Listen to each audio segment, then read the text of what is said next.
BBC Three Counties Radio, lots to cover this morning, including, as you've heard, 2 unarmed policewomen were killed yesterday in Greater Manchester. Should all our police be armed? Football clubs, big and small, need to do more to stamp out racism. We'll be talking about this later on. And newsreader and television personality Fiona Bruce has come out and admitted that, yes, she dyes her hair. Shouldn't we all just grow old gracefully? BBC Three Counties Radio.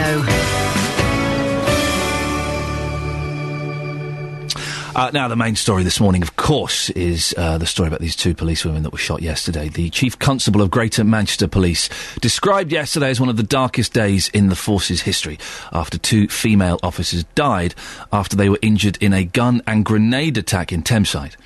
PC Fiona Bone and PC Nicola Hughes were responding to what they thought was a burglary. Shortly afterwards, a 29-year-old man who'd been the subject of a 4-month-long manhunt handed himself into police. Well, Chair of the Police Authority in Bedfordshire is Peter Conniff. He joins me on the line now. Good morning, Peter. Good morning, Ian. Terribly sad day for the police service, isn't it? It's a horrendously bad day for the police service. It always is when an officer loses his life. These 2 young women went about their normal job yesterday, got called out to what seemed a fairly innocuous incident, and unfortunately, as we know, they both lost their lives. What are your thoughts, Peter, when you hear something like this? My thoughts are always very sad, because if you remember a few years back, we had one of our own police officers, PC John Henry, killed in Luton. He went out to what seems a fairly innocuous incident. He went on shift at 7 o'clock in the morning, and by 20 past 7 he'd lost his life. So these things always shock the whole of the police world. I know that Manchester is a huge force, much bigger than Bedfordshire, but everybody connected with Manchester Police, and in fact other police forces, will be feeling, as I am this morning, extremely sad that these 2 young police officers lost their lives. You mentioned PC John Henry from 2007, which everybody, I think, in the area remembers. How does a police service overcome the loss of one of their own officers? It's extremely hard. I was chair of the authority when that happened, and I went to John's funeral, but I also, as importantly, visited the people that he worked with the day after the incident, and those people were very traumatised indeed, and indeed some are still. Those very close to John. John was a very popular police officer, but that's by everybody that worked with him. He was very traumatised. It affected them badly. Several had to have time off sick leave because they were so upset by it.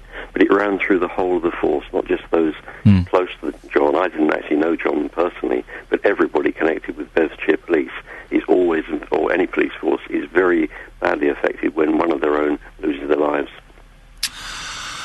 I don't want to particularly go into the specifics of what's happened in Manchester. Obviously, it's an ongoing investigation, but it would appear that the 2 police officers, the female police officers, were there on their own. Is that usual practice, to send 2 female police officers out together? Oh, yes. I mean, that happens frequently. This appeared on the face of it to be a perfectly ordinary report, of which there'd be hundreds throughout the day, throughout the country, of a suspected burglary at a particular house. They would have been on duty on patrol. They would have gone there in their main car, and clearly weren't expecting anything such as this. They weren't armed. You wouldn't normally send armed officers to an incident that is apparently a household burglary. They were lured into something by a man who would appear to be a very evil individual. Where do you stand, Peter, on routinely arming members of the police force? My own personal view, and it's one that I have to say is shared by the majority of police officers throughout the country, they do not want to be routinely armed. The important thing about policing is you work within the community, you work with the community. That would be very much harder to do, in my view, if police officers are going around with firearms and attached to them. We have an excellent firearms unit in Bedfordshire, as indeed we do in Cambridgeshire and Hertfordshire, and if there was any problem about there being a firearms incident, then those officers would be deployed. In an incident such as this, there was no inkling at all that this was going to be anything other than a routine inquiry about a suspected burglary. Peter, hopefully we can talk again on Slightly Happy News at some point in the future. Well, thanks very much. I hope so, Ian. Thanks. Thank you. There we go. It's Peter Conniff, who is the chair of the Police Authority in Bedfordshire, commenting on the story of PC Fiona Bone and PC Nicola Hughes, who were killed yesterday, attending what they thought was just an ordinary burglary. Now, listen, I know the police quite often get a bad rap. They don't always do everything right. They don't always do everything right at all. Of course they don't. But they do, kind of put their lives on the line for us, don't they? And I think that this just brings home just how precarious their position is.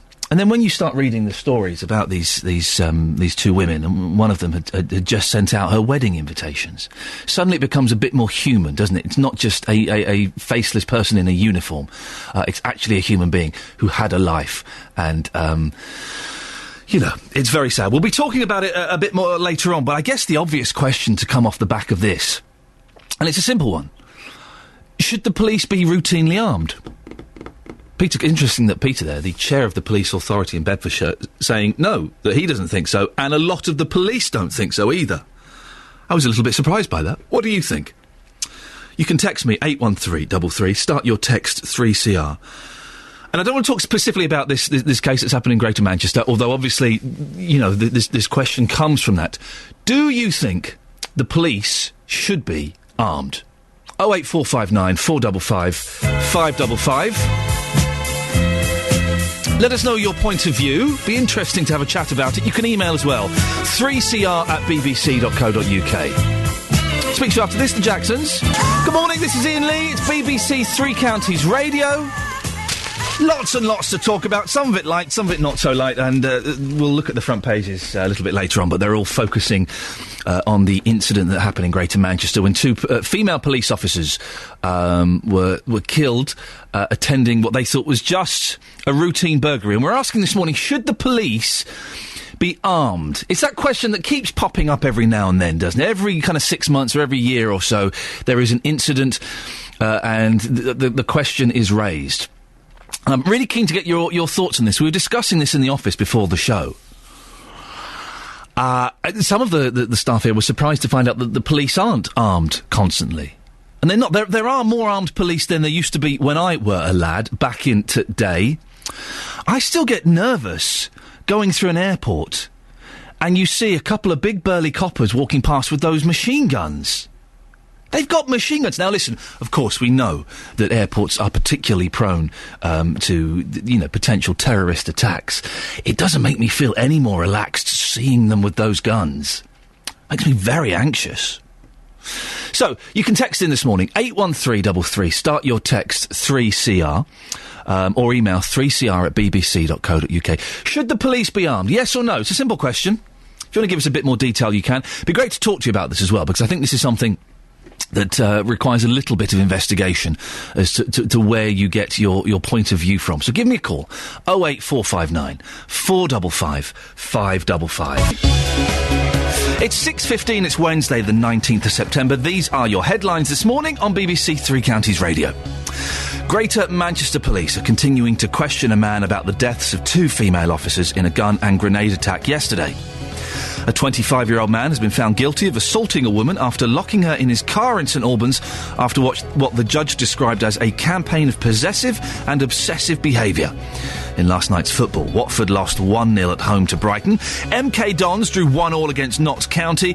Stevenage won 3-1 at home to Walsall. And Wickham lost 3-2 at Exeter. We'll have a full weather bulletin in a couple of minutes. And coming up, concerns are being raised over the amount of traffic a new centre parks in Bedfordshire will generate. We'll find out more before 6:30. BBC Three Counties Radio. 08459 455 555 is the telephone number if you want to give us a call. We'll be talking as well about growing old gracefully. Do you dye your hair? I don't. Should police be armed? And going old gracefully. We'll talk about that in a few minutes. Across beds, hearts and bucks, this is BBC Three Counties Radio. Don't forget you can listen to Nick Coffer today between 12 and 3. Is this happening today? Look, he's speaking to folk music star Julie Felix. She's good. You won't know who she is. The kids working on this show. Julie Felix is good. She's performed with the Kinks and Leonard Cohen. She lives in Hertfordshire and was going to tell us about her upcoming show. Fantastic. Oh, I shall definitely be checking that in. That's got me a little bit excited. And, well done, Nick. Excellent work. Right, we're asking, should the police be armed? Ben in Buckingham has got in touch. Good morning, Ben. Good morning. Ben, what do you reckon? I don't think they should be armed. You don't think they should? No. Why is that, sir? Is that sometimes, instead of releasing them on bail, they should keep them in custody still, because some of them get released on bail, and then go out and commit other crimes or murder people. So you're saying that the crooks, that if they get arrested for something, they should be charged or sent to prison, and they shouldn't be let out on bail because they create a bigger risk? Yeah. Well, Ben, stay there for a second, because Dave is on the line in Luton. Good morning, Dave. Good morning, Ian. You disagree with Ben, don't you? No, I don't agree with Ben. No, I agree with him, what he said there. Do you think the police should be armed or not? I do, yeah, and I think everyone else should be armed in this country now. Excuse me? I think everyone now should be armed and be allowed to get a gun, like in America. Yes. See what's going on in this country, because you're hearing it, not just in Greater Manchester. Yeah. Every day you read it in the papers. Killings, knives, guns. You daren't go out. You daren't even let your kids out at night time, even though it's light. Dave, it's not that bad. Don't. Are you scared? No, okay, seriously. Are you scared to go out because you're afraid you might get shot or stabbed? Also, knives, yeah. You read it in the papers every day. It's every day. Not just Greater Manchester, anywhere in this country, there's killings going on a lot. Well, we've had 2 in this town in the last 3 weeks. So you're scared to go out. So you would feel safer, Dave, if you had a gun. Well, yeah, I would do. Because you know the crooks would have guns as well. Well, everyone's got guns, haven't they? They've all got guns. You've got. I can tell you now, in this part of the Luton, there's about 5 blokes with guns. Really? Yeah. When you say blokes, would you mean like not your mates? No, I won't go into too much. No, I don't want any names or no names, no pack drill, but just regular people that have got guns. Yeah. Illegally. Yeah. Ben, what do you reckon? Dave says we should all be armed. Certain places, yeah, but not everywhere. What do you mean? Where, I'm shocked by all of this. Where do you mean certain places, Ben? Because there are certain places in the country which are worse than others, where some people might need it to feel safe. Right. But surely if we turn... There is a higher number of gun crimes and gun incidents in America where they all have guns. But it's leading over to this country, hasn't it, from America? OK. Well, Dave, listen, thank you very much. There's Ben there and Dave in Luton. Dave putting forward the slightly controversial view that we should all have guns. And he says he knows 5 people who've got guns illegally. Really?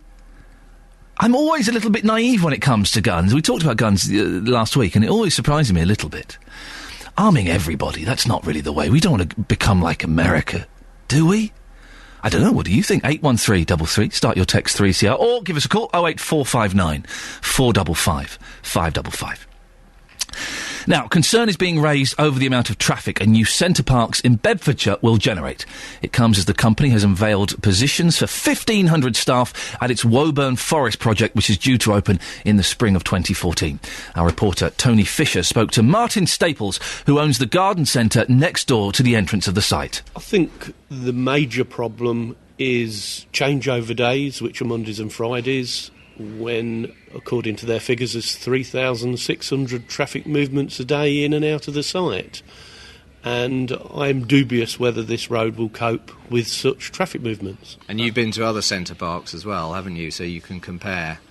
Yeah, I mean, the nearest one to this one on a similar sort of road seems to be Thetford, and there's a dual carriageway opens up from the original country road, and the entrance is a whole lot bigger affair altogether. But they may have done their sums right. That will remain to be seen.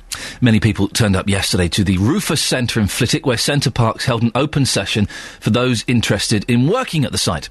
The company will hold a proper recruitment day in the summer of next year in time for the opening in spring 2014. These people had this to say. But obviously there's the downsides like traffic and stuff, but at the same point it's local, it's providing a lot of job opportunities for local people as well. So it's not too bad. I can do beauty therapy side of things, or I could be a tea lady. I don't mind, actually. Part-time, full-time? Part-time.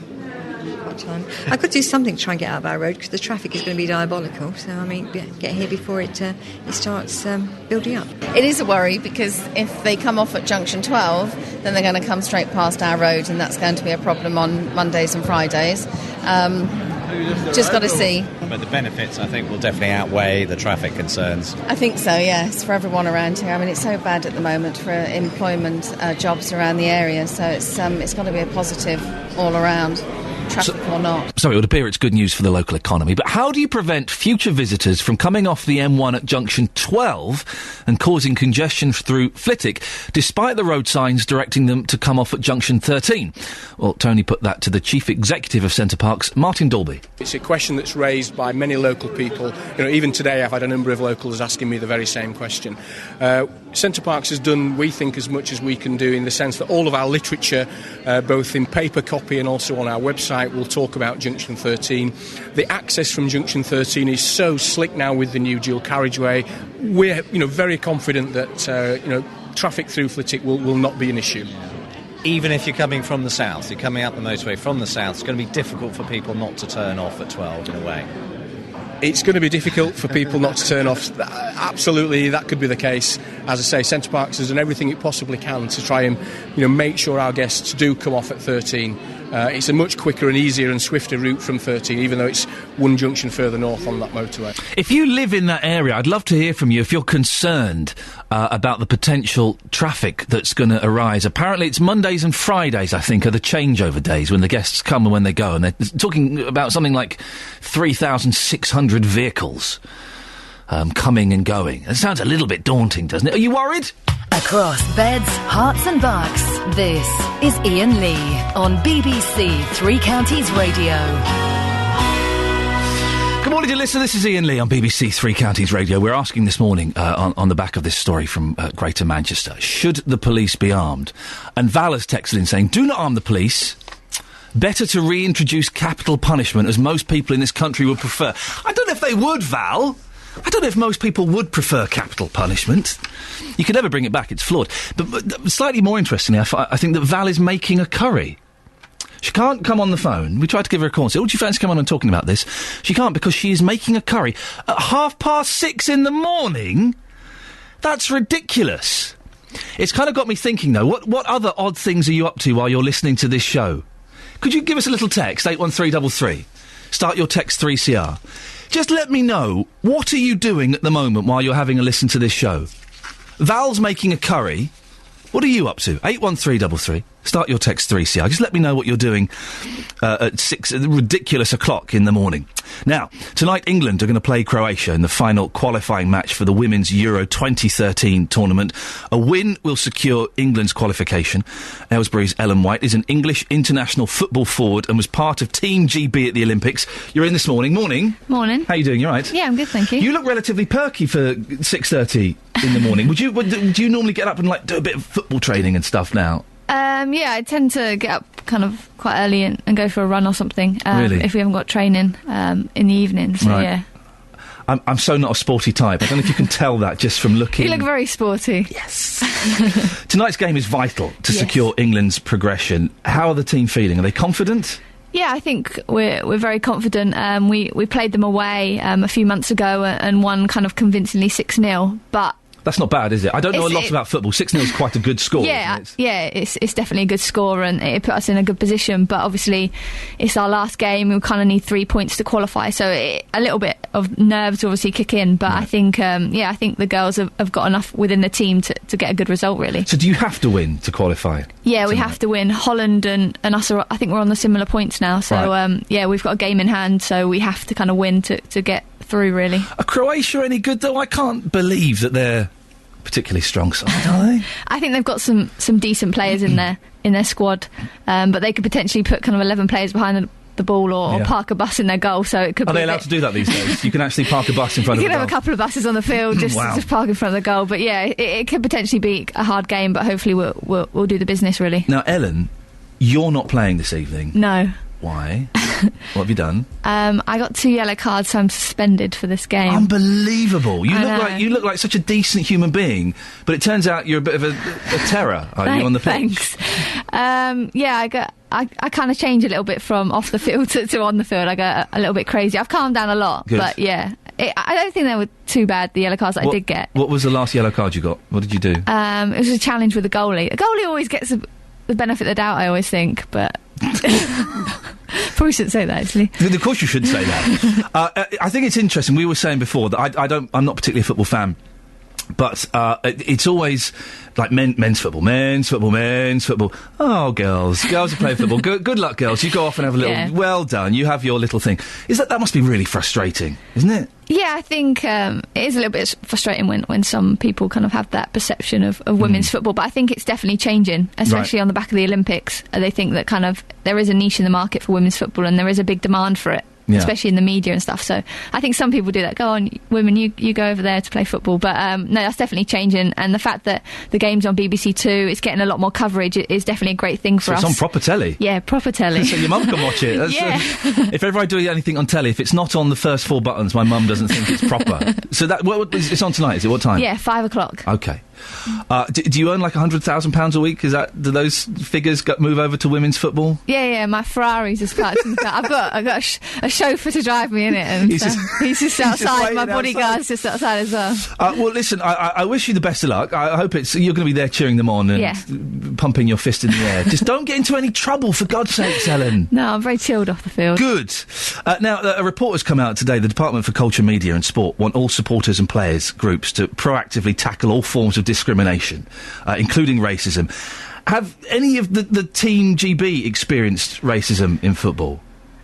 I don't think we have as such, really. I think it's changing a lot. There's so many now good campaigns out there now that are really trying to tackle it. So I think there's some great things that are happening within football, and hopefully we can prevent it, really. Because this report came out, and it so surprises me that in 2012 people think that that's an acceptable thing to do in a football match, is shout racist abuse at someone. It seems incredible to me. Yeah, it is pretty incredible, really. But I think that probably stems back from mob football and all that style kind of years ago. But I think we're definitely kind of changing in this lifetime now, and hopefully we can continue to make things better in football. But, it's definitely improving.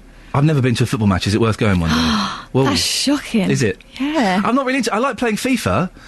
Yeah, that's the same. On the Xbox. And that's kind of... It's funny because I like that, but is there a good atmosphere at a football match? Yeah, it's amazing. Really? I'm a West Ham fan, so it's a good atmosphere at West Ham. But yeah, no, every football game is pretty cool to go watch. You should come watch us. I'll come along, definitely, one day. A bit busy at the moment. Well, listen, best of luck. I hope the team does well. England versus Croatia is live on BBC Two tonight from 5pm. No doubt we'll speak to you and find out how it went. Thank you very much. Thank you very much. Right. It's time for a little bit of this. Pet Shop Boys. 08459 455 555. Speak to you after this. The Pet Shop Boys, another little bouncy pop number from them. They're leaving. Now, there was a report in the papers today that Fiona Bruce, the newsreader and broadcaster, has started dyeing her hair.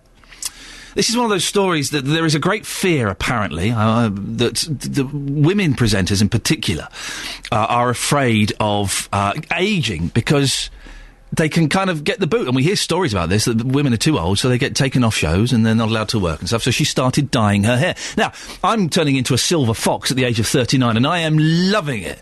And I like seeing women with grey hair. I love it. I absolutely love it. I think it's the way forward.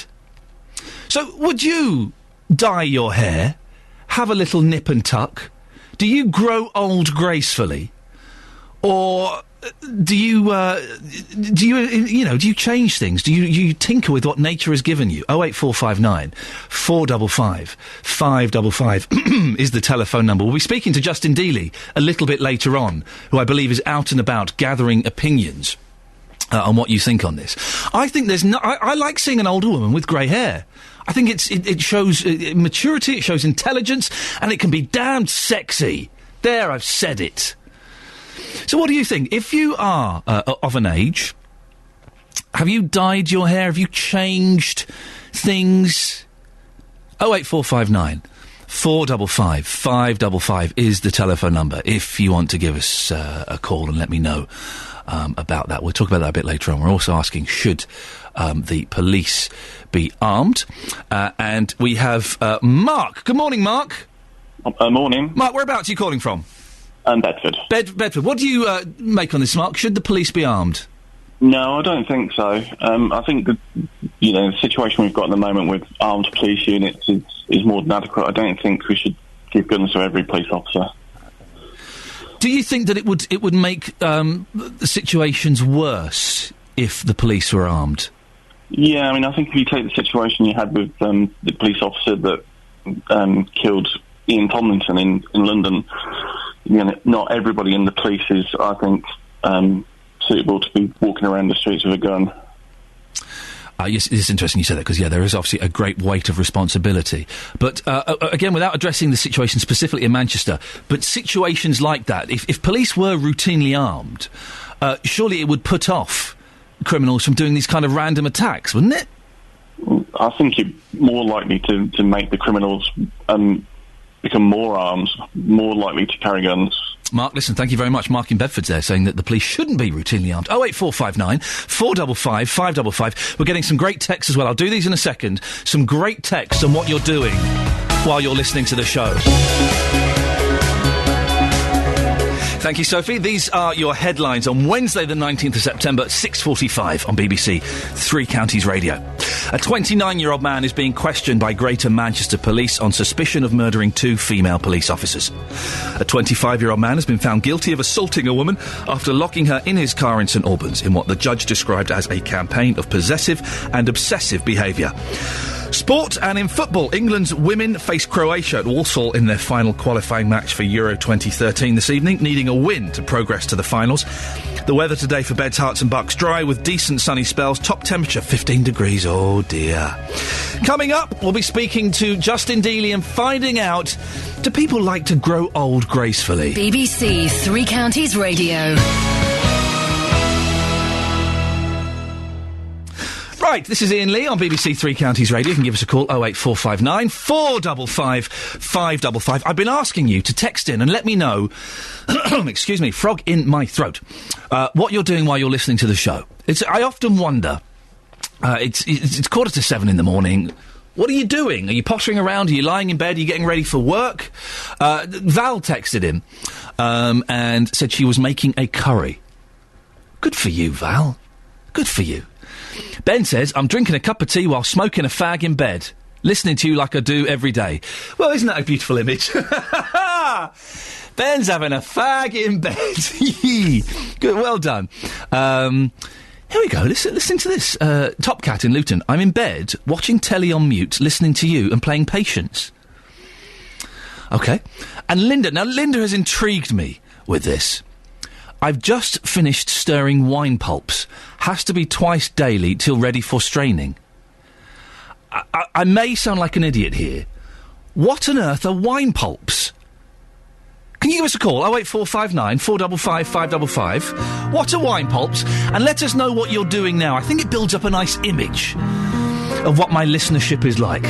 Speak to you after this, Robbie Williams. Good morning, this is Iain Lee on BBC Three Counties Radio. Now, Fiona Bruce has admitted to dyeing her hair to cover up the grey. She says going grey is bad for women on TV. But shouldn't we all just grow old gracefully?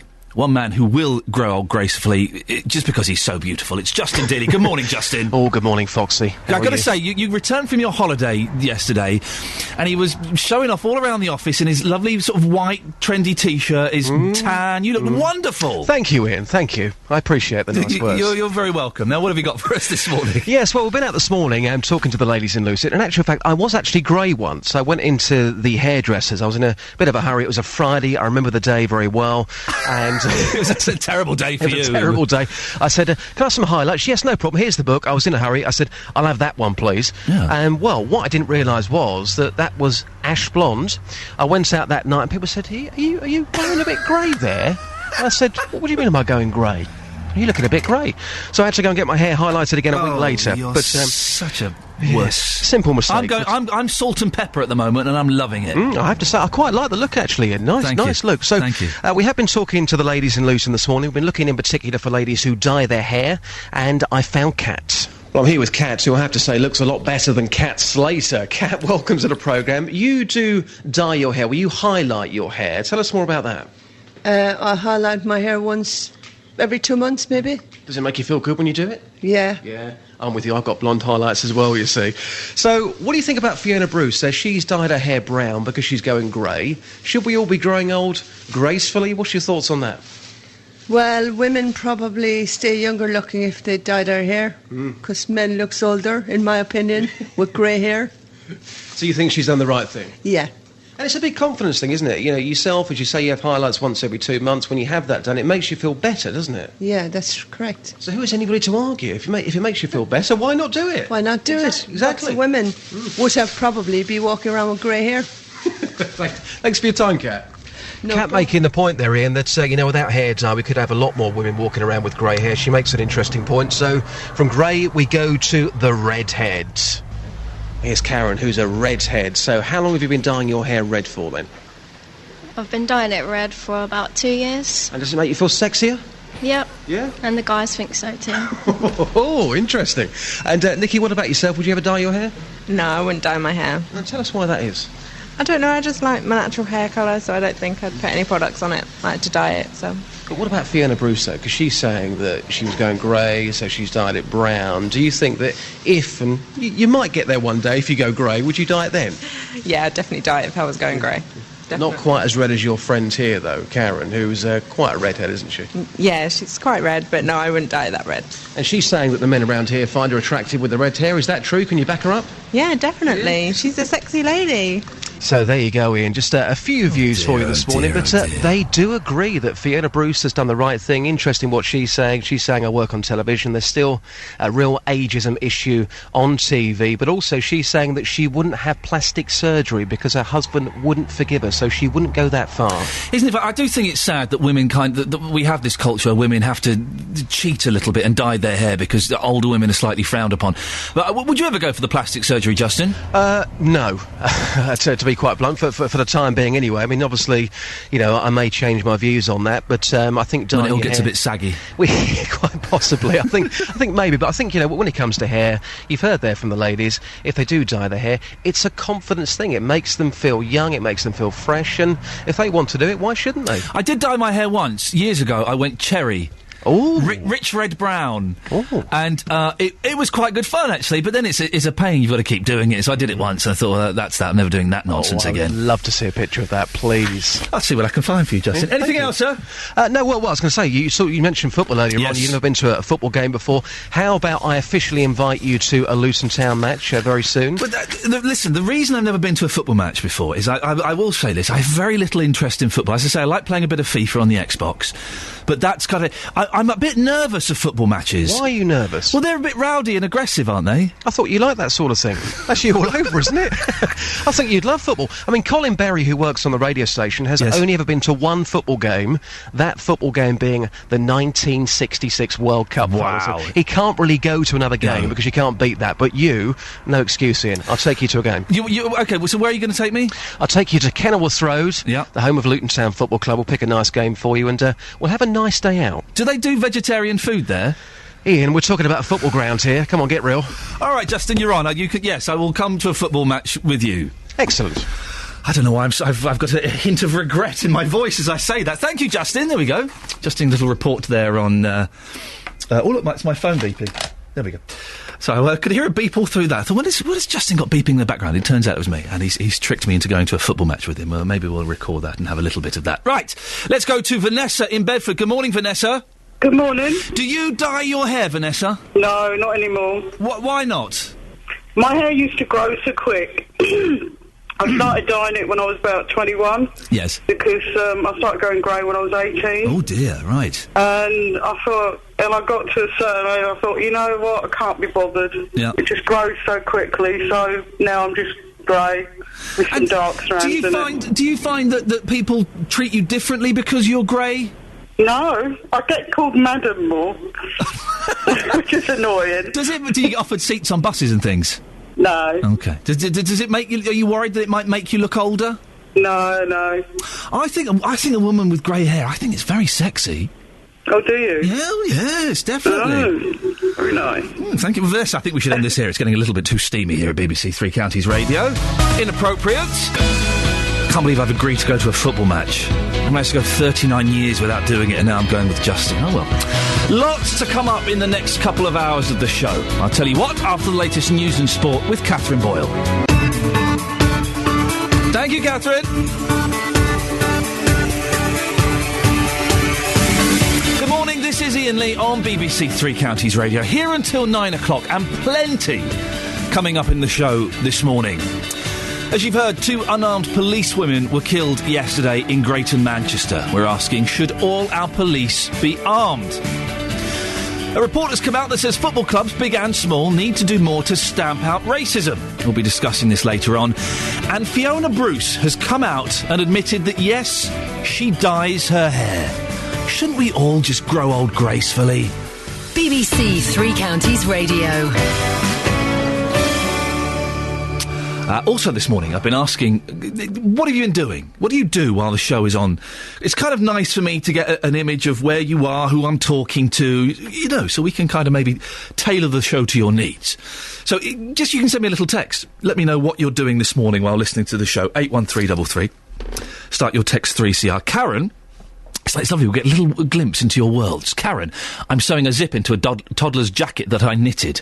Well done, you. I love a bit of knitting. I used to be able to knit when I was a lad. I couldn't do it now. I wouldn't have a clue how to do it now. But well done, Karen. And Linda texted in earlier on, saying, I've just finished stirring wine pulps. I've got no idea what wine pulps are. She's texted back. The wine pulp is wine fermenting on the fruits before it's strained and goes on to be rather nice wines. Well, there you go, Linda. Thank you. A glimpse into Linda's boozy lifestyle. Now, on to more serious matters. The Chief Constable of Greater Manchester Police described yesterday as one of the darkest days in the force's history after 2 female officers died when they were injured in a gun and grenade attack in Thameside. PC Fiona Bone and PC Nicola Hughes were responding to what they thought was a normal burglary. Shortly afterwards, a 29-year-old man who'd been the subject of a 4-month-long manhunt handed himself into the police. Well, Steve Lloyd is the Trust Manager and Vice Chairman of the Police Roll of Honour Trust, who maintain the National Roll of Honour for UK officers who've died in the line of duty. Morning, Steve. Good morning, Ian. Steve, you're a former detective constable with Greater Manchester Police. How did you feel when you heard what had happened? Well, I think like everybody else, when I first heard it, it's just before, 11 o'clock yesterday morning, just a very sickening feeling, very sad, and one of complete incredulity. It was just so sad. I mean, listen, anyone getting shot is sad. Police officers who are putting their life on the line is sad. And now there's the kind of the human stories coming out about one of the girls was getting married, and it is heartbreaking, isn't it, to think of all of the lives that will be affected by this. How will the police who knew her in Manchester be attempting to cope with this? Well, I'm guessing they'll all be supporting each other to get through this. Yeah, it's something that, like all of us, you've heard it said that the police is a big family. I can tell you that in the years I worked for the police, that's exactly how it is. People, they form a bond, going into situations together that are out the ordinary. Afterwards, you do your own counselling. There's informal... how could I say it? There's an informal form of counselling, but after that, of course, depending on the circumstances, especially tragic as these were, the organisation will have a welfare department, will have people who can come along, sit there and listen. There's always a chaplaincy attached to every police force. As I say, there's welfare departments. It's a lot of soul searching will be going on. That feeling of, why was it the girls? Why didn't I answer that call? There'll be a whole range of emotions going on now. Steve, is it normal for 2 female officers to go out on their own? Is that normal practice? Yes, two police officers. Don't need to be chauvinistic about this. The two police officers, they will have been carrying all the equipment that they're issued with. All their officer safety training is there in the background for them. The actual equipment that they carry. There's no reason why two officers responding to what was just a routine call, somebody phoning for help, asking for help that the house had been burgled, as I understand it. Yeah, they wouldn't have had any idea. They'll obviously have known of because of the incidents previously that this man was wanted for, but they weren't being deployed to that. They weren't being deployed to an armed man. They were being deployed to a routine call of a domestic burglary. Where do you... I mean, it raises the question that pops up every few months or so, Steve. Where do you stand on the arming of police officers? Well, the Police Roll of Honour Trust, we're a non-political organisation. We were there to remember fallen officers. It's not something that I would give a view on at this stage, I'm afraid. Okay, that's there are fine. Older and wiser heads trying to decide on things like this. It's just an absolute tragedy. Who would have thought that two officers at that time of the morning would have been faced with what is unprecedented? A man coming out of the house, bad enough the fact that he was armed, but throwing a hand grenade. Yeah. It's the stuff that Hollywood movies Well, that takes it into the realm of fantasy, doesn't it? Because it's to be armed with military hardware, as we suspect this gentleman was. Steve, listen, thank you so much for your time. I really appreciate it, and keep up the good work that you do as Vice Chairman of the Police Roll of Honours Trust, which maintains the National Roll of Honour for UK officers who've died in the line of duty. That was Steve Lloyd there. Well, it does raise the question, and I have to say this again, we don't want to talk too specifically about this case, because it is an ongoing case. But where do you stand on the idea of arming the police routinely? Steve, very tactfully, I thought, sidestepped that question, as that's not his duty in the role that we were speaking to him to make a political statement. But where do you stand as a member of the public? Would you feel safer knowing that all the police were armed? Or would you worry that perhaps it would create more gun crime? Because if all the police are armed, then all the criminals are going to be armed, aren't they? We don't want to go the way of America, surely, where there's the gun battles all the time. Listen, I know a caller earlier on said that you hear about guns and stabbings all the time. They happen quite a lot in this country. They are rarer than you think. There aren't hundreds of things like this happening every single day. They are rarer than you think, and you shouldn't be afraid to go out in the daytime and worried you're going to get shot or stabbed. It doesn't happen that often. It happens too often. It doesn't happen that often. You shouldn't be scared to go out, for goodness sakes. Do you think the police should be armed? 08459. 08459 455 555. John in Apsley Guys has texted him. And he says, why would you arm the police? Some of them are useless. And Julian from Barton has texted, I agree with Val. DNA nowadays gives no doubt that someone is guilty. This is talking about bringing back the death penalty. Tougher laws for being caught with knife or gun would make people think twice. I don't want to do a whole, should we bring back the death penalty phone-in, because it's kind of the stock-in-trade cliche of phone-in hosts. But you're wrong. It shouldn't be brought back. But you hang one person that's innocent, it's been a complete waste of time. Also, I've been asking about old people growing old gracefully. Sorry, I'm just reading these texts as they come in. Because Fiona Bruce says that going grey is bad for women on the telly, and she admits to dyeing her hair. Vic has texted in, my hair's dyed. But she spelt it D-I-E-D. Does that mean she's bald? Oh, there we go. There we go.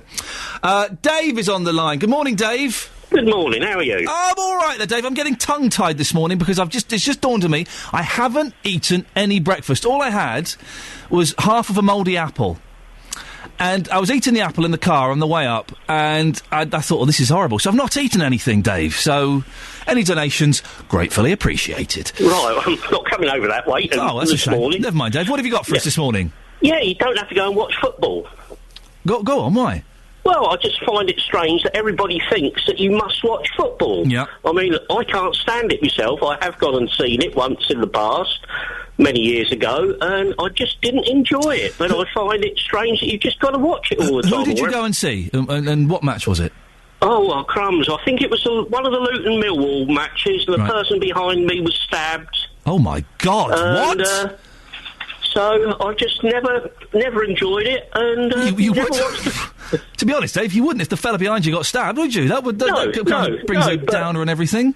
But no, I just don't understand why everybody thinks football and that is brilliant. I do find, Dave, that being a man, and it turns out I am, I've had the test results back now, that being a man, that people do kind of look at you a bit odd when they say, so what team do you support?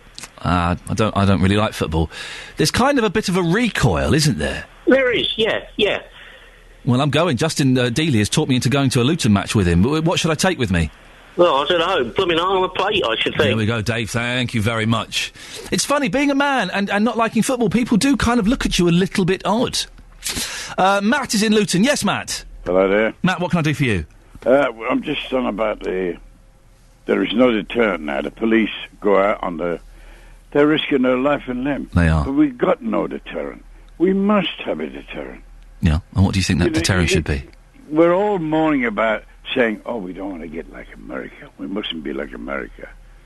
But you've got to have some type of deterrent. Let's get the guns out. Let's sort these people out. They didn't use guns. They used grenades. You got no chance against a grenade. But again, not going into the specifics of this incident, but quite often the police arrive at situations and are unaware of who may be loitering there. There are armed police around that can be called out when they're required. Yeah, but they're not efficient enough. They want to be there on the spot when they're called. Get them out. Matt, you think... Get the filth off of the streets. Get these people sorted out.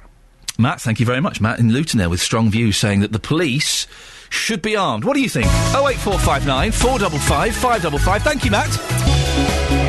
Good morning, this is Iain Lee on BBC Three Counties Radio. It's 7:15 on Wednesday, the 19th, oh my goodness, of September. These are your headlines today. Greater Manchester Police are questioning a suspect about the deaths of two unarmed constables in a gun and grenade attack yesterday.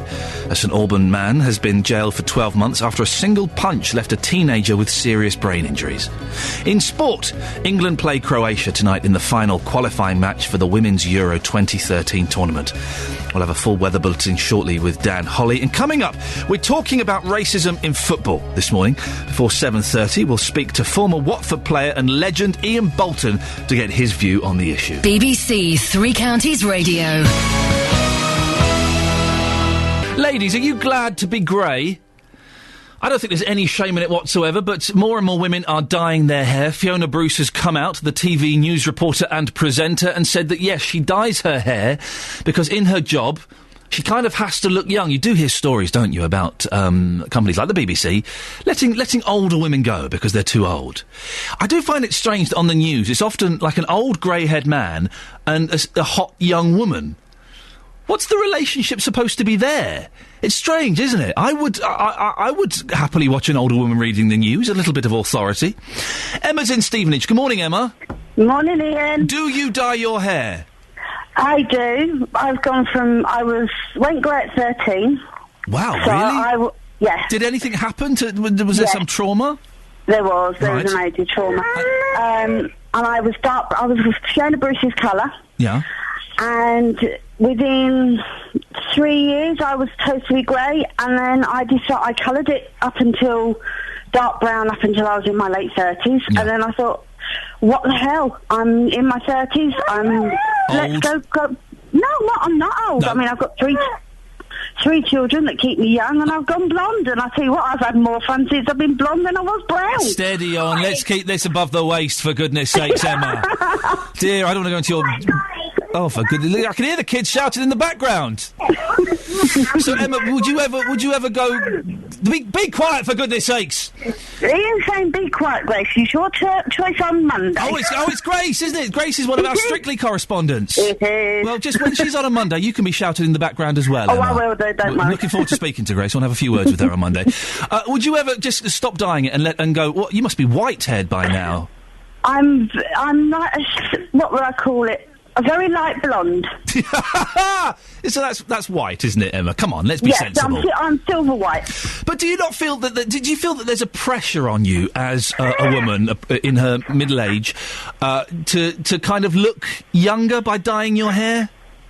Yeah, I think if you're happy in yourself and you're comfortable with yourself, you could get away with any colour, any style, whatever you want. I think Fiona Bruce, I think she's a bit vain.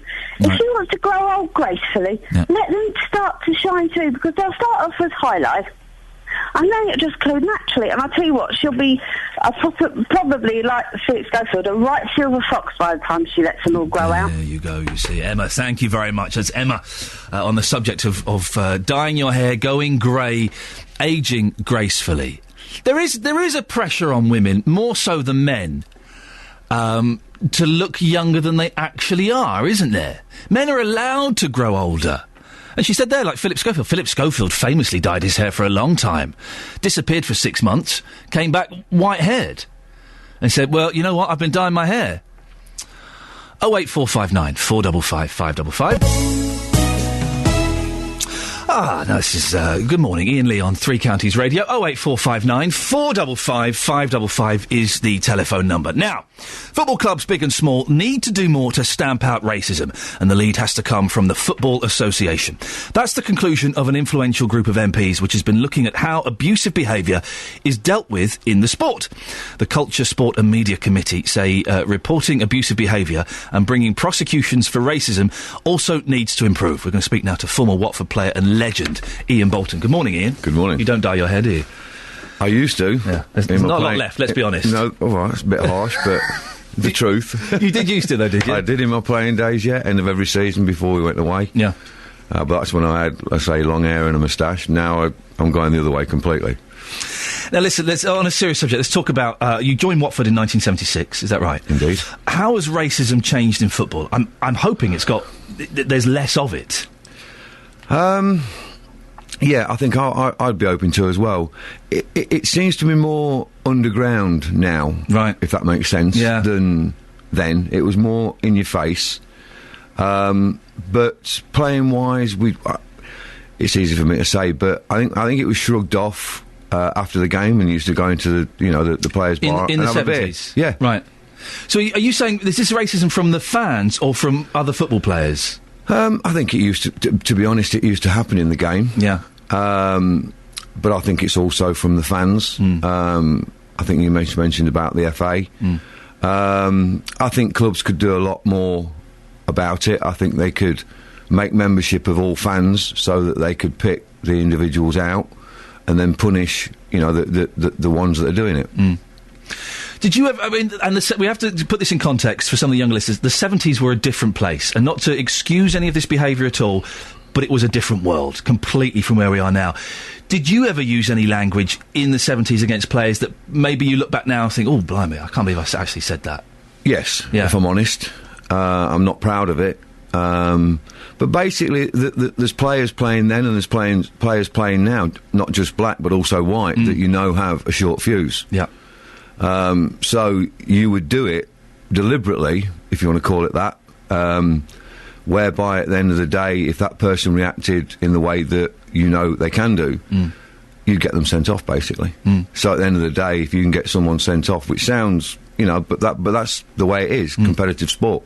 I'm not judging you at all. I'm just asking you. So you would use racial language to provoke a reaction from someone so that they get sent off. I'm not saying racial to someone black, but it also goes for players that were white, because it does work, it did work both ways. Yeah. So as I said, it's a competitive sport. Yeah. There's a term for it in cricket, isn't there? Is it hustling, or is they call it something? No, it's called sledging. Sledging, that's it. Where you kind of just you walk past them and say, "I slept with your wife last night." There's that kind of behaviour. You walked on the pitch with Luther Blissett, didn't he? And he had some pretty horrible things. Yeah, I mean, I played with Luther Blissett. I played with John Barnes. And Luther and John have both had bananas thrown at them. Really? Absolutely. I think if my memory serves me right, Luther defused it by picking it up and eating it. Well, good for him. Well done. Yeah. That's incredible. It is. There's no excuse. I understand what you say as well about it's kind of gone underground. I think in the 70s and the 80s to a certain extent, racism, not just in football, everywhere, it was more explicit and that language was not acceptable, but people were more open about it. And now it's kind of, it's a little bit, people are doing it behind, behind their hands and stuff. It seems to be under the surface, if that makes sense. It's difficult to explain. As a player, did you ever get any abuse from the crowds? Not necessarily racist abuse, of course, but just any, football fans can be quite vocal when they don't like someone or something they've done. Did you get, chants and stuff shouted at you? Yes, and not far away from where we are now. Right, really? Well, obviously Luton were our nearest sort of neighbours, and the rivalry was immense. Yeah. Especially when Luton in them days were up with us sort of in the second division, first division or Premiership as it now. So, yeah, all the time. How do you cope with that? You're doing your job to the best of your ability. You've got thousands of people saying something rude about your parentage. How do you cope with that? Well, some people, it can work for them. Yeah. So actually the crowd having a pop at them can wind them up so they perform better. Right, okay. Other people, it can basically, kill them. So it can work both ways. Yeah. Did you ever have any, because some of the chants are quite good, did you ever have any amusing chants written about you? Not that I can... Not that I can repeat on the radio, certainly not in Luton anyway. Who writes those chants? Because some of them are like a poetry. They're wonderful things. I can't think of any clean ones at the moment either. Listen, I've never been to a football match before. Justin Dealey, our reporter here, is taking me to see Luton at some point. I'm sort of regretting it a little bit. Right. You're pulling a face there as if to say you should regret it. What sort of thing should I be expecting there? Is it more of a family environment these days, football? It is, yeah. And clubs obviously try and put that forward, and Watford have been doing it for years. As a family club, they started off bringing the children. In our days, even when football and crowds were a lot fiercer, and there were probably a lot more swearing and everything that goes on. But clubs try to put forward the family aspect of the game to obviously attract the young kids that will be the parents in the future. So no, go along with an open mind. Have I picked the wrong team to go and see? No, you haven't. I'm certainly not saying that when I'm sitting in Luton. No, you're not. Yeah, just wait till you get out of the border. And very quickly, just going back to the racism, do you think that the players and the supporters groups need to take this thing a bit more seriously and take some responsibility around the racism? Yes, I do. Yeah. It's unacceptable. I think the FA could do going back to the initial beginning. I think the FA could do a lot about it by bringing in more black managers. Because I think there's a perception that there is a glass ceiling there by a lot of people. There aren't any black managers. There's a couple, aren't there? Well, there's Chris Powell, and there's Chris Hughton. Right. But I think if they could bring them in, let's say, into the England setup with the under-17s or under-19s or under-21s, and sort of get them on that treadmill towards the top job, I think it would help. Iain, very nice to meet you, mate. Thank you so much for coming in. You're more than welcome. You got a nice day ahead of you? Anything nice planned? No. Go back and watch Jeremy Kyle then. Thank you very much. There's Iain Bolton, the former Watford player. No, don't watch Jeremy Kyle. Listen to Jonathan Vernon-Smith, of course. That's exactly what I meant to say. Thank you very much for coming in. This is Iain Lee on BBC Three Counties Radio, 08459 455 555. Call 08459 455 555. 08459 455 555. BBC Three Counties Radio. Don't forget you can join Jonathan Vernon-Smith every weekday from 9 o'clock on BBC Three Counties Radio, discussing the issues that matter to you.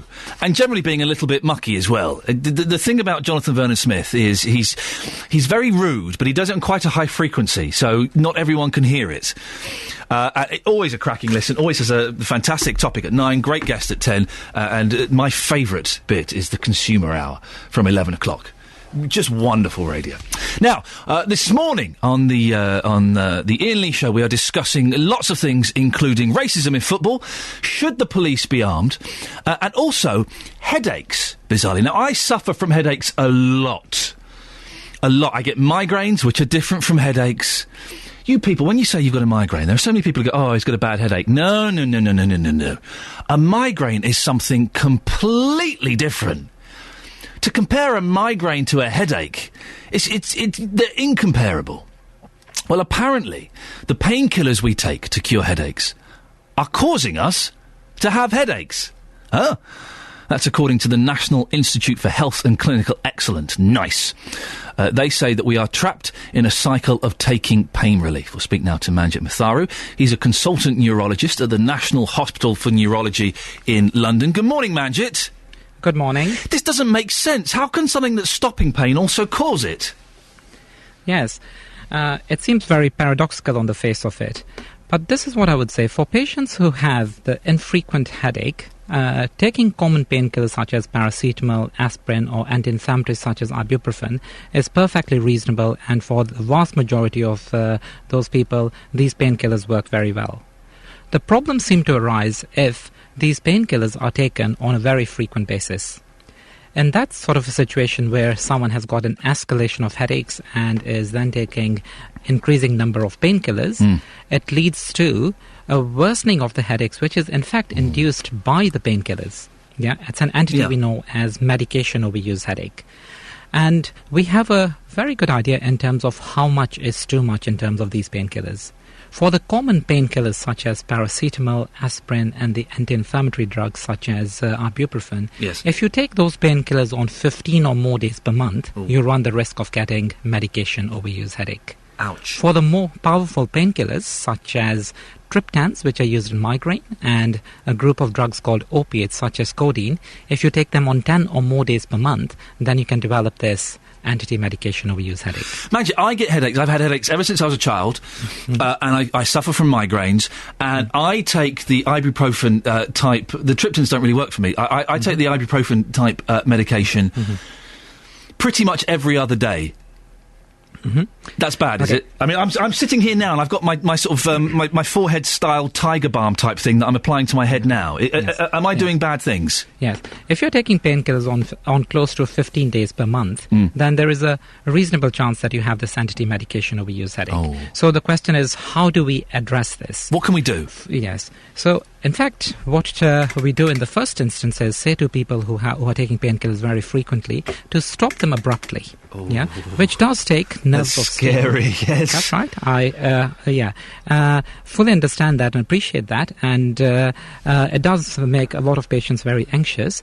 But this is how it pans out. If you stop your painkillers abruptly, the majority of patients have a marked escalation of the headaches, but that escalation lasts for 2 to 4 weeks, and is then followed by a marked improvement in the headaches, and it is worth investing that time. That's a month of headaches, Manjit. That's right. That's right.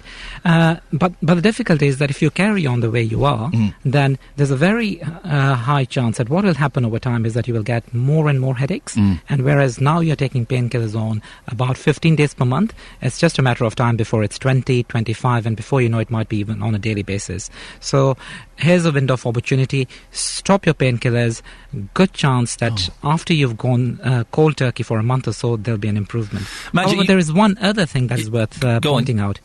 If you do have an escalation in the frequency of your headaches, and you haven't yet got to the kind of frequencies I'm talking to, 10 to 15 days per month, there are a group of drugs called preventative treatments which reduce the frequency of headaches, which can be very helpful and can calm down the headaches. Similarly, if you have stopped your painkillers but you still find that you're having headaches on a very frequent basis, you can still go along to your general practitioners and ask to be started on these preventative treatments. My neurologist, this is just turning into talking about me now, which is fine. My neurologist has suggested I go on beta blockers, that might help. That worries me a little bit. So what we have done as part of the NICE guidance is in fact identified 3 drugs that have been shown to be quite effective in reducing the frequency of headaches for patients with migraine. There's a drug called topiramate. Beta blockers are certainly one of the drugs, and there's a drug called gabapentin. And I think it's reasonable to have a discussion with either your general practitioner or your neurologist in terms of actually considering starting one of these drugs. Very quickly, Manjit, because I'm aware that this is all now about me, and please feel free to send your bill to BBC Three Counties Radio. What do you think about these sort of slightly alternative methods of treating migraines? Botox, and there's also a migraine, like firing a huge magnetic pulse into the head. Do you think those are effective at all? Yes. So, as part of the NICE guidance, we looked at in terms of the alternative treatments, we looked at acupuncture. Right. And certainly, it seems that acupuncture is beneficial in both tension-type headache and migraine. And in fact, part of the recommendation is that is something that should be done. OK, I shall look at Manjit. Thank you very much. And please do send your bill to me, and I will look at it and scan it and quickly shred it. 08459 455 555. Do you suffer from headaches? I suffer from them terribly, to the point now where I can sort of, if I've just got a headache, I can pretty much function and get on with it. I'd rather go and lie down in a really cold bath. That's my treatment, but I can pretty much get on with it and function. A migraine, oh man, I'm out for the day. 2 days, probably. Do you suffer from them? The thought of giving up pain relief and having headaches for a month, I don't think so. I don't know if I could be brave enough to do that. 08459 455 555. Talking about football, Iain, I hate football, but go anyway. It's the same as watching wrestling, which I love. It's about the atmosphere. Ross in Bedford, you hate football, but you go anyway? That makes no sense whatsoever. Paul G tells me, rugby is a competitive game, yet there isn't the same level of vile behaviour you see at football matches. What does that tell you? Well, yes, it's a slightly different culture, isn't it, I suppose? I'm not going to a rugby match before you get too excited about that. 08459 455 555 is the telephone number. You can text 81333. Start your text 3CR. We are asking about should the police be armed? Would you grow old gracefully? And also, this is a fascinating story. There has been a spate of distraction thefts in Harpenden in Hertfordshire, so be on your guard. Only this weekend, a disabled woman was eating at the Slug and Lettuce pub in the town with her family when her phone was snatched by two men who'd been hassling her to buy greeting cards from them. As the lady tried to get rid of them, they took her mobile. I've seen someone try and do this scam. I was in a restaurant in London, and the way they do it is two people come in and they were selling postcards, and they come up to the table and they kind of show these postcards and they put them over the things that are on your table, and then they kind of pick up your phone and sneak out with it. So be on your guard. Well, our reporter, Sophie Solaria, has been in Harpenden asking people about their recent experiences of distraction theft from Harpenden. My mum answered the door to a guy who, I think he was delivering some leafleting, or he was doing a survey or something. Well, my mum needed something in the kitchen to answer his question or his query, so she went into the kitchen. She wasn't in view of the door. When she came back, the guy was gone. She hadn't noticed anything different at the time, but later on she wondered where her phone had gone. She realised she had left it on the stairs, and it became clear that the guy had come into the hall, picked up the phone, and then ran off. Garden centre. Sitting in the restaurant, virtually empty, table beside us, someone comes and sits down, bit suspicious, why so close in a huge empty space? Didn't think anything of it. A couple of hours later, went to get the wallet out of the handbag, wallet gone. Simple as that. In a place like Harpenden, it's a nice affluent area. You don't expect this to happen, do you? No, but obviously it does, and it's a good place because people are assumed to be relatively well off, therefore cards will have money on them. How has this affected your behaviour in the future? You watch what's going on around you more closely and more intensely. She was in Marks and Spencer's, and she was leaning across the counter trying to buy something, and she couldn't quite see the sizes, and a lady got very close to her and was sort of pushing up against her, acted as if she was trying to help her with the sizes, and she realised later that she was obviously getting close and trying to help her because she wanted her purse. She stole her wallet? Yeah, she stole her purse, which also had really important wedding rings in from her grandparents, so really devastating because she thought she was keeping them safe by carrying them with her. How old was your grandmother? She must have been about 75. So they targeted an old lady? Yeah, targeted her, pushed against her, acted like they were helping. How did she get over a trauma like that? Pretty devastated, really. Money you can replace, but those rings, she couldn't. Wow. Well, when Sophie said she was going to go out and try and find some people, I didn't know she would get that many people with such amazing stories. I'm shocked. A spokesman for the Slug and Lettuce in Harpenden have told BBC Three Counties Radio, "We're sorry that our customer lost her phone in our premises, as we have an extremely low level of petty theft within the bar. Unfortunately, incidents such as this are now not uncommon across the town, and as a result, we're now warning our customers to keep their belongings with them at all times." The theft was immediately reported to the police, who are now investigating the matter. Has this happened to you? Turns out it's more common than I thought. Have you been pickpocketed, had a distraction crime, someone comes up to try and ask for directions, and you check your pocket and your phone's gone? Your wallet's been nicked? Someone's had your purse? Be really interested to hear your stories. 08459 455 555. I once, and this is absolutely true, broke into someone's house and helped someone steal loads of their computer equipment. True story. It was for a television programme. You know that Real Hustle they do? Where it's those two guys and that girl, and they kind of show you how cons and tricks are done. They did a celebrity one, and obviously they couldn't get any celebrities, so they got me to go and help them. And the scam was, basically they said to me, if you're wearing a fluorescent jacket, you can get away with pretty much anything. And so the scam was, me and the two guys had the fluorescent jackets, we pulled up in a van, knocked on this woman's door, and I had to do all the talking. And I said, we're from the water board. We've had reports that there are block pipes. We need to come and check your water. I sent the two lads into the kitchen while I took the woman upstairs to her bathroom. It's amazing that I got away with this. And I was talking rubbish to her while the two guys were downstairs taking her Xbox, laptop, I need to say Walkman, iPhones, all of that stuff. And then I had to distract her. Then they called me, and I said, all right, love, listen, we're going to run some dye through the water. Can you just give us a shout when you see the dye coming through? I ran downstairs, jumped in the van and drove off. Now, obviously, we went back and said, you've been on TV, thank you very much for being a good sport, how do you feel? But it's so easy to trick people. And doing that really opened my eyes to how vulnerable we all are. It's incredible. If you've got any stories about being tricked or conned or lied to, 7:45 Wednesday, the 19th of September. These are your headlines on BBC Three Counties Radio. A man suspected of murdering two female police officers in Greater Manchester is being questioned by detectives. A St Albans man has been jailed for a year after a single punch left a teenager with serious brain injuries. In sport, Watford legend Ian Bolton is backing calls for the Football Association to take a tougher stance against racism in football. And your weather for Beds, Hearts and Bucks. Today it's going to be dry with decent sunny spells, top temperature of around 15 degrees.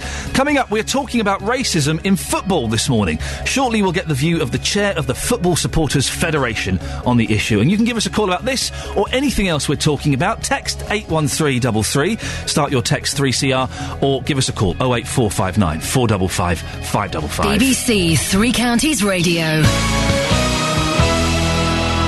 Jonathan Vernon Smith. I don't know what they said because I never got caught, never. And I also used to push them in a fish pond, and they used to always get shoved in there as well as I walked past. My God, you were horrible. Jonathan Vernon Smith, weekday mornings from 9 on BBC Three Counties Radio. I just love the discussion. Oh my gosh, you were horrible. Jonathan is so disgusted by so many things, and it's always wonderful to have a little listen. Jonathan Vernon Smith on at 9 o'clock. He'll be in here in about half an hour, probably saying something utterly filthy and mucky and something terrible at the same time. 08459 455 555 is the telephone number if you want to give us a call. Football clubs, big and small, need to do more to stamp out racism. And the lead has to come from the Football Association. That's the conclusion of an influential group of MPs which has been looking at how abusive behaviour is dealt with in the sport. The Culture, Sport and Media Committee says reporting abusive behaviour and bringing prosecutions for racism also needs to improve. Earlier on, I spoke to former Watford player and all-round legend Ian Bolton. The 70s were a different place, and not to excuse any of this behaviour at all, but it was a different world, completely from where we are now. Did you ever use any language in the 70s against players that maybe you look back now and think, oh, blimey, I can't believe I actually said that? Yes, if I'm honest. I'm not proud of it. But basically, there's players playing then and there's players playing now, not just black but also white, that you know have a short fuse. Yeah. So you would do it deliberately, if you want to call it that, whereby at the end of the day, if that person reacted in the way that you know they can do, you'd get them sent off, basically. So at the end of the day, if you can get someone sent off, which sounds, you know, but that's the way it is, competitive sport.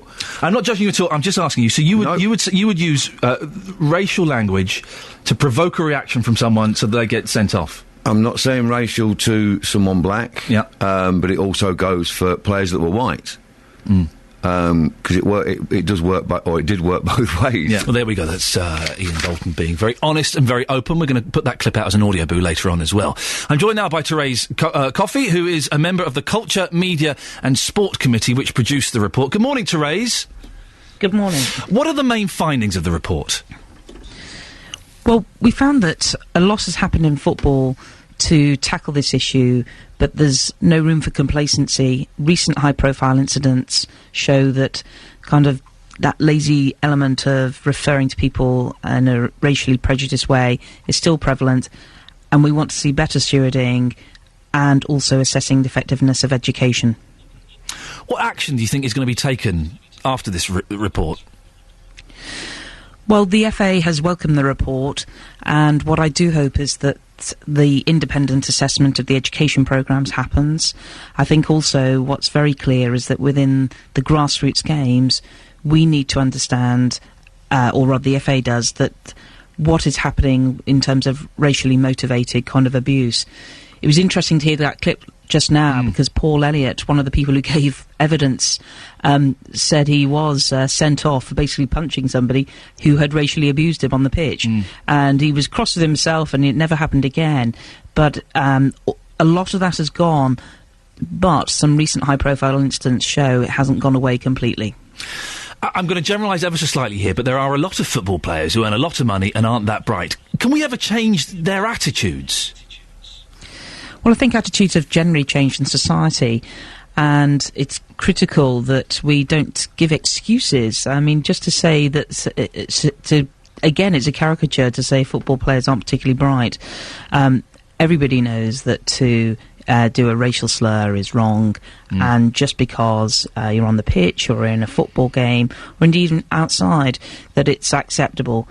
I mean, people from Luton will know more than anyone else about aspects of the EDL trying to use football fans as a way to propagate their terrible active ways, and we need to ensure that that is simply not acceptable. And I know Luton Town has done a lot to try and stop that, and I'm sure communities come together to try and stop football becoming that kind of platform for that kind of activity. Therese, listen, thank you very much for your time this morning. Really interesting to talk to you. It's Therese Coffey, who's a member of the Culture, Media and Sport Committee, which produced the report into racism in football. Now, I just did the popping sound with my lips. I wasn't expecting that to come out. I made myself giggle, which doesn't happen very often, but I like it when I do. Now, Fiona Bruce has admitted to dyeing her hair to cover up the grey. She says that going grey is bad for women on TV. But part of me feels this is wrong. Shouldn't we all just grow old gracefully? We can talk now to Elizabeth Hamilton. She's from the Red Hats Society in Milton Keynes. It's a club dedicated to helping women to grow old disgracefully. Good morning, Elizabeth. Good morning to you. How do you feel about hair dye, Botox, nips and tucks? I think it's up to the individual. If it makes them feel good, so be it. We have one life to live, and we have got to live it to the full and enjoy it. And we've got to embrace old age. We will have a long old age, and we must make that life as good as possible for ourselves. And my members do. And we stimulate women. We extend their life experiences, and we value relationships. As you grow old, the most important thing is relationships and friendship and feeling valued.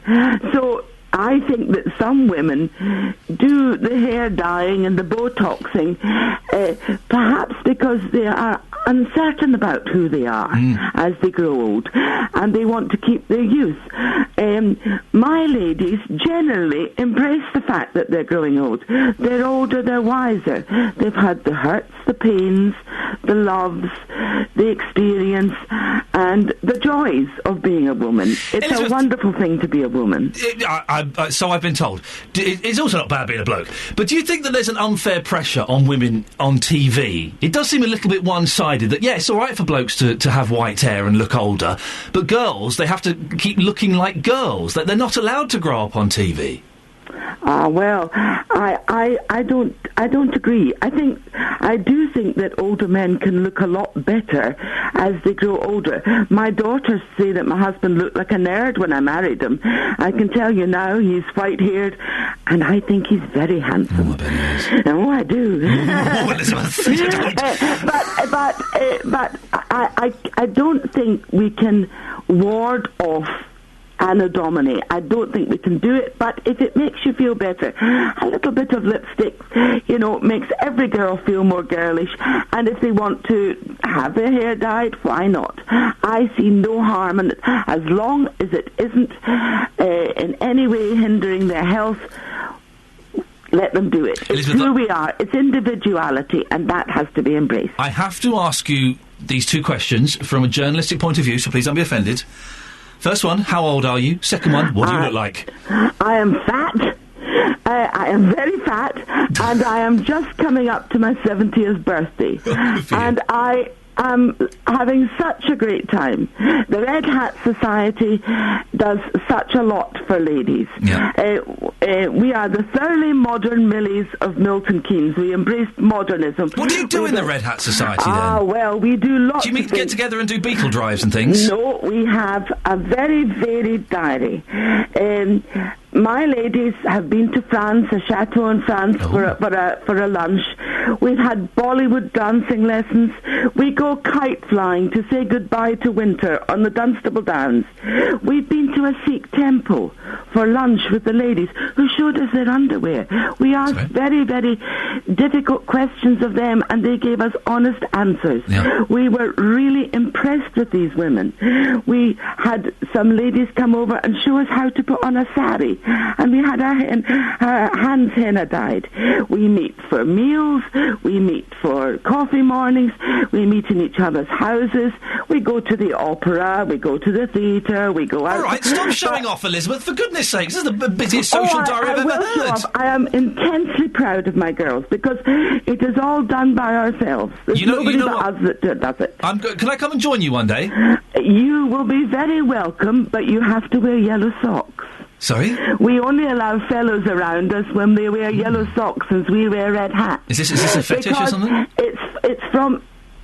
We are spawned from the poem, "When I am an old woman, I will wear purple with a red hat that doesn't suit me and doesn't go." It's the largest women's friendship group in the world. You are utterly bonkers, and I think I've fallen a little bit in love with you. That's all right. I don't mind. I don't mind the fellas falling at my feet. I'm going to get some yellow socks, and I'm going to come over in a few weeks. We'll sort something out, and I'll hang out with you lot and see what you get up to. And I'll make sure you're up to, you're not doing anything naughty. We'll be up to some kind of nonsense. Elizabeth? So anybody who wants to join us, you'd be very welcome to join the Red Hat Society, the thoroughly modern Millies of Milton Keynes, and we embrace new ladies all the time to join us, and they say we change their lives. Yeah! You're a delightful fruitcake, Elizabeth. Thank you so much for coming on. I am totally going to go and hang out with them in a few weeks. They sound, as long as there's food involved, they sound like fun, don't they? Oh, that's wonderful. Elizabeth Hamilton there. Thank you, Elizabeth. You've totally cheered me up. We'll sort that out. We need more things like that, where people going and doing stuff, not just because they're old, or just people just hanging out and doing stuff. We're talking about the crime and that kind of sneaky crime, where distraction theft, that's the phrase, not sneaky crime, distraction theft. Oh, dearie me, it's one of those days. Can I go home early? Jonathan, if you're upstairs and you fancy starting your show an hour early, you're more than welcome to. I seem to be falling apart. Phil has texted him. On the subject of theft, I work in retail, and the number of people who leave their stuff unattended is still surprising, often leaving bags wide open. You do see that, don't you, in bars and restaurants and things? People leaving their bags open with their phones sticking out. The most surprising bit is when you try to help by pointing out that they might get their stuff taken, some people tell you to mind your own business. Really? I wouldn't bother telling them, to be honest, really. Not being a victim of theft is also about not being naive and taking responsibility for your possessions and your security. That's from Phil. Well, you're right. There is a certain amount of common sense. And I am guilty of when I go to... I don't go to bars very often these days, but when I go out to restaurants and things like that, I do leave my phone on the table. Where was I? I was somewhere the other day and I left my phone on the table and went to another table. And even I thought, that's a bit stupid. It's a little bit stupid. It's the iPhone 3, new one coming out on Friday, so fingers crossed. 08459 455 555 is the telephone number. You can give us a call if you've been affected by distraction theft. If someone's come up and done a little bit of a pickpocket on you, or, you know, you've just been in town and you've got home and gone, where on earth is my wallet? We're also asking, should the police be armed? This after this tragic story of the two female police officers being attacked and killed in Manchester. And I don't want to dwell on that story specifically. I do want to know, should the police be armed? Lots of calls on this so far. 08459 455 555. This is Iain Lee on BBC Three Counties Radio. Another hour of the show, unless Jonathan takes my invitation to start his show an hour early, although he's not come down yet to give that the thumbs up. More of your calls after the latest news and sport with Catherine Boyle. Thank you, Catherine.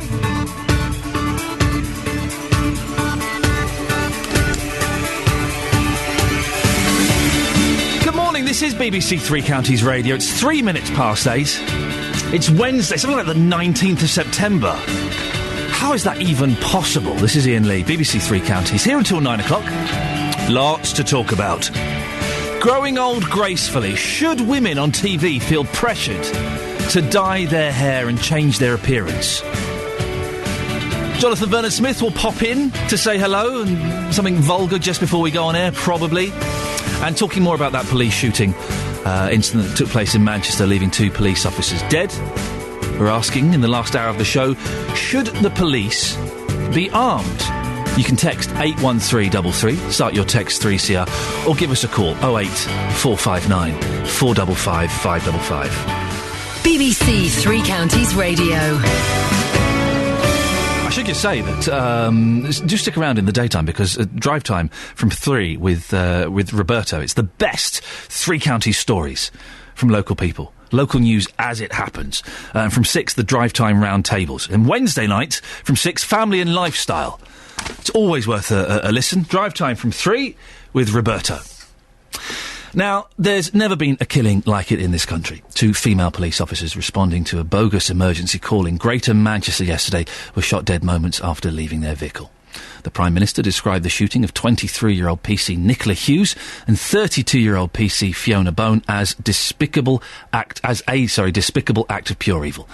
I've been asking, should all our police be armed?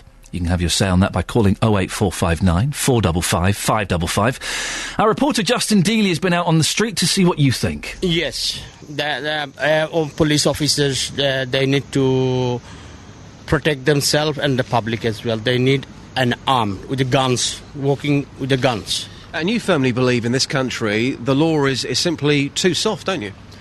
Very soft. The law is very soft. It should bring death penalty. No excuse. Not generally, because I think it would encourage more other people to carry firearms. Yeah, I think that's what would happen. You've seen it in America. No, I don't think so. It ain't going to change the areas that the gunmen are from, isn't it? Manchester, Liverpool, London, ain't going to change anything. No, not personally, you know. The bobbies, normal bobbies, day in day job, but some, yeah, I agree with that, you know, they got to. I mean, you're saying that everyday bobbies shouldn't be armed. Tell us why you believe that. To me, it's not right, you know. Personally, I don't think they should be armed. Could it effectively bring more guns onto the street because the criminals know that the police are carrying guns? If they're armed, they could be armed themselves, you know. Turn them that way, yeah. Well, isn't it interesting? Most of the calls we've had and most of the people that Justin spoke to there are against arming the police. And I thought there'll be more. I really thought there'll be more people saying that we should. It's interesting to get your opinions, and you can have your say on this morning. 08459 455 555. But back to the story that's prompted this. And Simon Reed is the National Police Federation's vice chairman, and he's a Bedfordshire police officer. Good morning, Simon. Yeah, good morning. Really sad day for the police, isn't it? Yeah, yes, it is, and it's not just for the police. I think it's for our society. It's a sad day that two young officers were killed in that way. So I think everyone feels the pain around this, not just the police, but members of communities up and down the country feel the pain too. The news, I think, came out sort of around about 11 o'clock yesterday morning, and it was shocking when it came out. As a police officer, how did you feel? Well, you feel sick to pit your stomach around it, because you have all been in those circumstances where quite an innocent, routine call can end in such tragedy. And we are part of a big police family, it has been said over the last day. It is like that, and when we hear and see something like this, every police officer in the country feels around that, because they could have been someone we could have been working with. Well, you mentioned that you could have been working with, of course, Bedfordshire Police Service. This will bring memories of PC John Henry, who was stabbed to death in Luton in 2007. How does a force get over losing? How will they be reacting in Manchester now, do you think? How will they be pulling together and helping each other through this? Well, as I saw a colleague in Manchester say today, that there is no script for any of this. So they will support each other. They still have to get on with the job of policing. So it will take time. They are professionals. They have each other, and they will have some professional help. But as I said, there is no script, and it will be very difficult for a lot of the officers up there to cope in the immediate time around this. I'm going to use the word complacency, and I don't mean it in a rude way. Is there ever a sense of complacency when police are responding to what seems like a normal run-of-the-mill burglary, that someone is requesting help?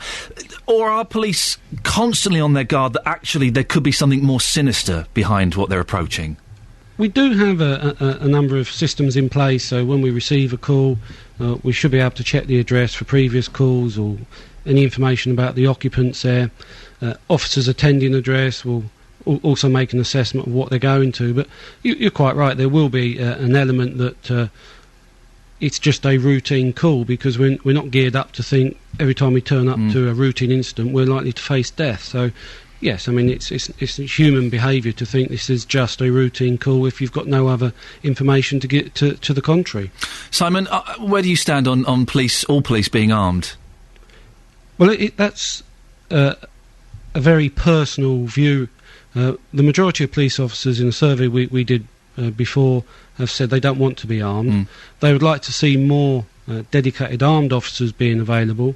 And since then, we've seen the rollout of increased use of the taser equipment around the country. So we've seen additional protective equipment, but personally, I wouldn't wish to have been armed. And as I say, the majority of police officers wouldn't. They have sufficient protective equipment for the usual routine work they do. They have body armour, they have a baton, they have incapacitant spray, and they have training in how to defend themselves. But you'll never really be able to plan for the events of yesterday. I always find it amazing when you see the amount of stuff that coppers have to carry about them. I always find it amazing you can even walk along the street, let alone run after crooks. It seems incredible. Listen, Simon, thank you so much for coming on, and as I said to all the other guests we've had, maybe at some point we can talk about happier things at some point. Indeed. Thank you, Simon. Simon Reid, National Police Federation's Vice-Chairman and a Bedfordshire police officer. They are weighed down, these police men and women, aren't they? They've got the stab vests, they've got I nearly said the nunchuckers, I don't mean the nunchuckers, I mean the handcuffs. They don't carry nunchuckers these days. The handcuffs, they've got the spray, all of these things, the mobile phones, the radios. How can you even walk down the street? Very sad story, but what do you think? Should the police be armed? 08459 455 555. Ross is in Bedford. Ross, what's your take on this? Hiya, it's good to speak to you again. You've got you addicted to this show now. Thank you, Ross. I'm glad. I think, I've worked in nightclubs and security and stuff, and still do, and retail, and I think the police nowadays just need some extra protection. So use of a taser just as a preventive measure, just to say it's there. Same as the spray, it's there, and they, most people, the moment they know they've got it, don't bother. So with the spray, they say, "Oh, we're going to use a spray." A lot of people calm straight down, don't use it. The same with taser. You see it on all the police shows. They say, "I'm going to stun you," and they suddenly back off, and the guns go down. There are some people, though, that would say that perhaps some of the police would use this inappropriately. I mean, we've got the story about the newspaper vendor that was killed in the G20 riots by an over-enthusiastic police officer, to put it politely. I mean, I have to say, I'm not necessarily a fan of the police myself, but they have a right to protect themselves and the public. That's their job. There are ones out there, they're the same as everyone else. They're good people in jobs and bad people. The same as retail and security. There's bad people in that, as bad managers, there's bad security officers, but there's equally just as many good ones, and I don't think every single one's to be penalised just for one bad cop.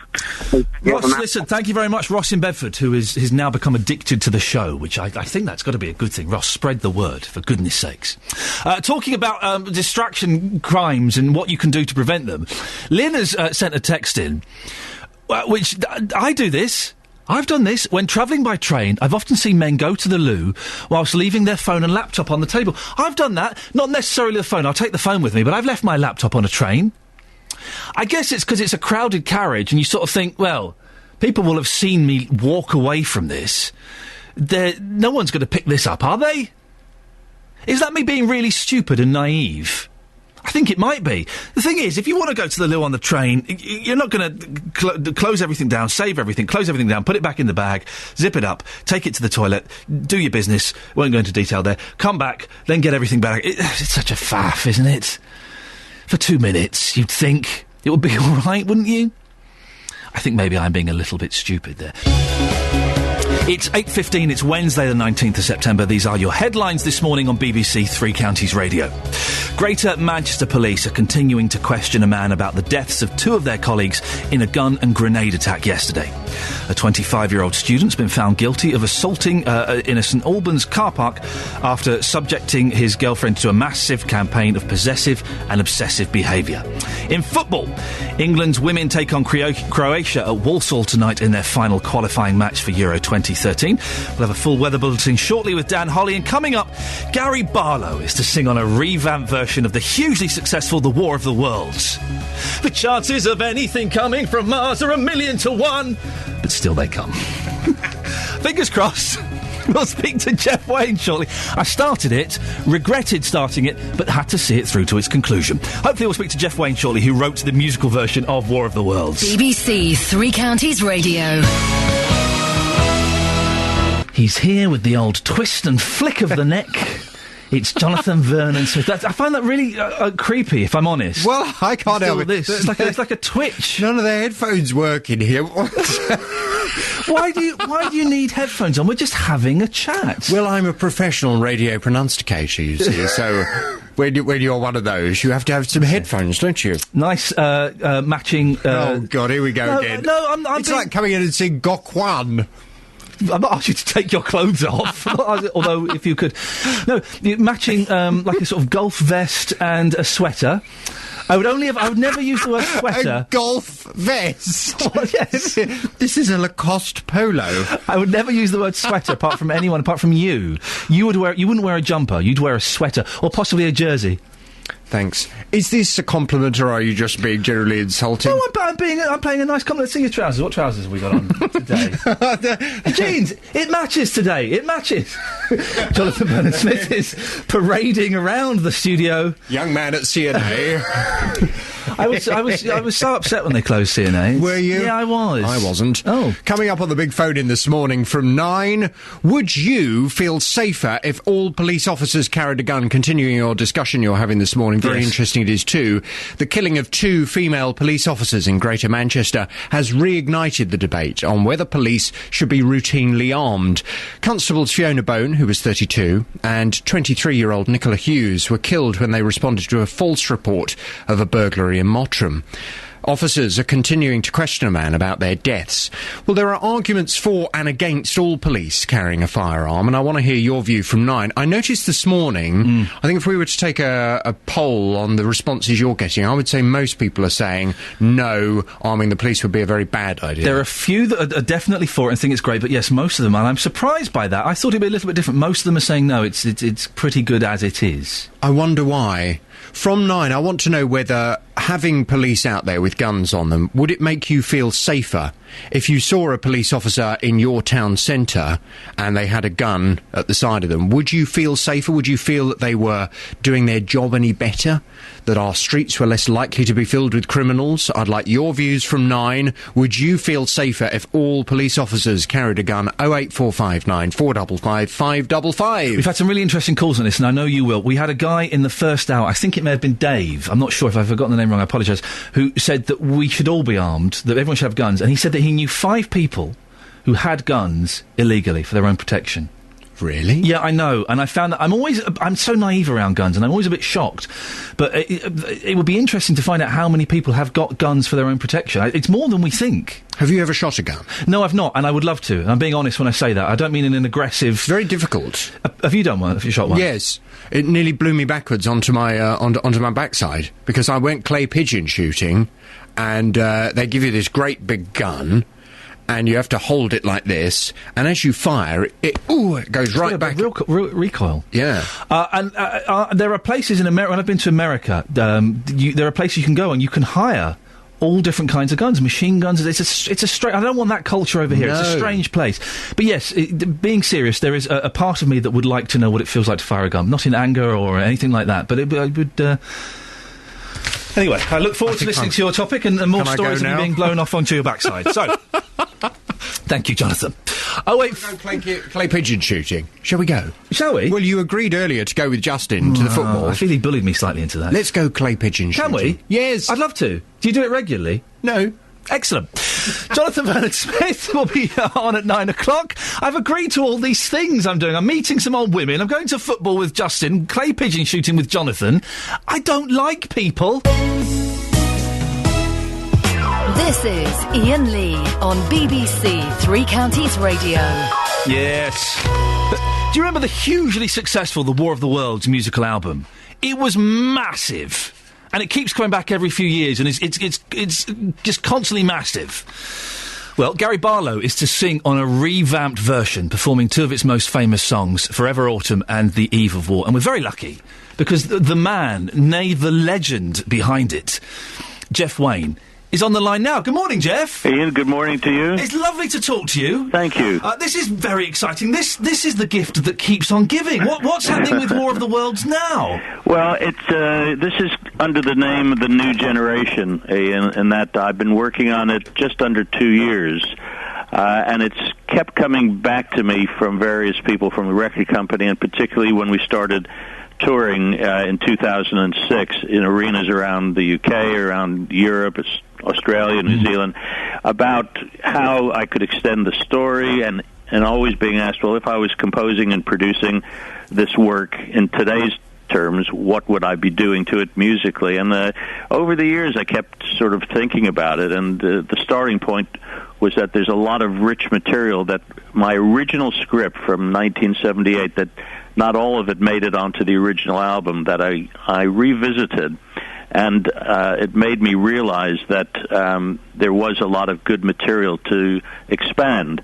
So that really was the seed of how it started. And from that point on, as I said, almost 2 years ago, the album grew into a new recording with all new guest artists and a highly redeveloped soundtrack. It's still compositions that people will know if they know the album. They're fantastic songs. You know, Jeff, it's quite noisy there. You're in the studio now, aren't you, working on this? What we're doing is the album is completed. It's all ready to be released in November. But what we're now doing is, because The War of the Worlds is a continuous play recording, it's not a series of cuts. The next process that we're doing is slicing it all up into single-length, radio-friendly, so to speak, versions, with the first two singles being ready for release, and then a couple of others for next year. So it's just part of the process of an album coming out. How do you get... Gary Barlow's on it. How do you get someone like Gary... Oh, you're right. Look, it's all Sorry, that's somebody at the back door here about to deliver a piece of equipment. Do you need to go and get it? No, one of the guys have got it. I love it. Now, this is how busy you are. How did you get someone like Gary Barlow on there? Do you just phone him up and say, all right, Gary, it's Jeff, can you come and be on my album? No, it wasn't quite that way, but it was through emails that I had his email address. The way that I knew that Gary was familiar and did like The War of the Worlds was in 2010, which was the last time we toured, although we're about to start again in November. Jason Donovan was in our production, and he mentioned... the lovely Jason Donovan. He's a lovely Isn't he a nice man. bloke? Yes, indeed. And he mentioned that Gary was very familiar and a fan of the album, and it really led from that starting point to where I emailed Gary about a year and a quarter ago and told him about what I was doing, about this New Generation recording. recording with all new guest artists, not just Gary. Liam Neeson has taken over the role from Richard Burton, the one acting role. And I got an immediate response from Gary, but he said, unfortunately, he wasn't available. He was touring with Take That. He was about to go into X Factor, and he had just had a whole range of things that knocked him out of the box in terms of considering it. But jump forward about a year, and instead of the album, which was originally scheduled to come out this past June, for a range of reasons, it was put back to where it now is coming out, which is this November. And I thought, well, gosh, Gary was the first person that I was just hoping he could take on this role, and we hadn't cast it yet, and in fact, I sort of stopped trying and thought, do this as the last thing. And I emailed him again, and I got an email back within minutes saying, "Count me in, let's do it." Fantastic. So that old thing of if at first you don't succeed, just keep bugging them. Yeah, that's it. And we wound up having lunch just to get to know each other and talk about how it might all come together when the dates were available from his point of view. And I think it couldn't have been more than about 3 or 4 weeks later that we were in my studio for 3 days, very enjoyably working together. Jeff, you live in Hertfordshire now, is that true? I've been living in Shenley and Hearts for about 29 years. Why did you move there? Well, when I moved to where we are now, my wife and I were living in London. We had 2 little girls. We had a lovely house, but we didn't have a stitch of garden, and so we wanted to sort of provide them with some greenery and, in fact, also to have my own studio, rather than at that point I had to go to commercial studios. So there was a couple of reasons, but it started with knowing that we had our 2 little girls. We thought we'd probably have more children at some point. We did. We had 2 sons, both born at Watford in the hospital. Wow, you've been busy. So we kept going, and that's really the background as to how we wound up in Hearts. Jeff, listen, we're running out of time. I just want to run something past you. Just have a listen. The chances of anything coming from Mars are 1,000,000 to 1, but still they come. Is there any room for me on your new record, please? That role has been cast, unfortunately. Who's got it? Gary Barlow. Oh, Barlow! But let's be honest, Jeff, if I was a little bit better than Gary, wasn't I? Just a little. Yeah. Just a little. When's the record back out, and when do you go back on tour with it? The album comes out November 12th. Our first single a week before that, which is one of the other tracks that Gary sings.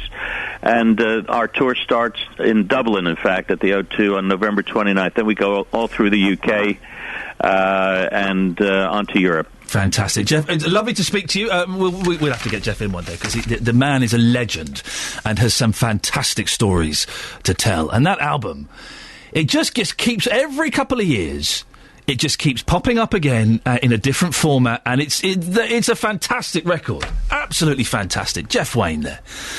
I can't believe that Barlow beat me to that part. Curses, Barlow. Another reason to put him on my list of nemesis. This is Iain Lee on BBC. Sorry, I got a little bit carried away there. I'll calm down now. BBC Three Counties Radio. We've been talking this morning as well about arming the police. It's a mixed bag today, isn't it? We're going all over the place. Should the police be armed? John says the only way to stop all senseless killings is to bring back capital punishment. Capital punishment doesn't work. It doesn't work. It doesn't stop people committing murders. Look at America. And if you kill one innocent person, you failed. Tim says, no, police shouldn't be armed. Simple as that. On FM, AM and online. BBC Three Counties Radio.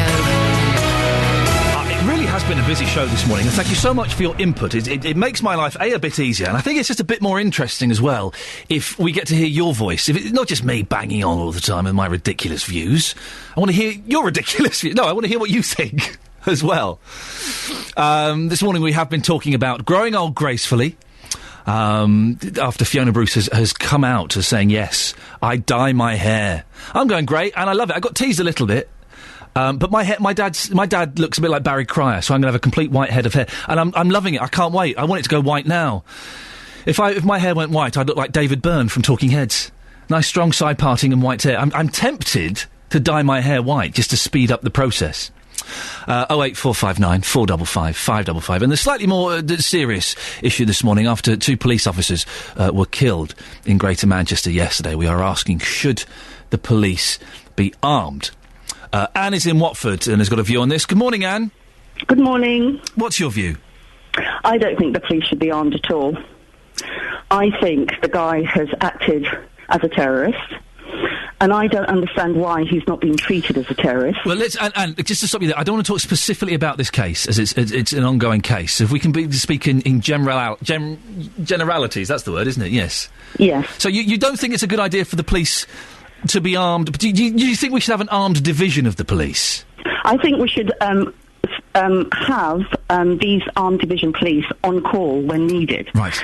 And I think because of what's happened, I think obviously they should be more aware to be sort of around when, like officers are going to like a burglary or something like that, just in case. I was speaking to an officer earlier on and saying, is there a sense of complacency when police officers go to what appears to be a low-level crime, like a burglary?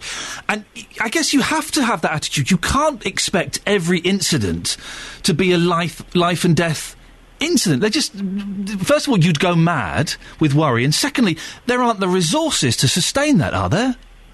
Yeah, well, what I think is, I don't think the police should be armed at all. Local police just going to. You can't help it if you're an officer and someone calls you to their house. It's just natural for you to go to find out what's happening. Yes. But because of what's just happened, I think there should be just obviously more awareness that if you go into certain areas and that you're called to a burglary, just to have like an awareness that certain things, like what happened recently, can happen, and that's all. But to arm the police, no. I think we should, as it's Britain, I don't think we should go the way of America or anything like that.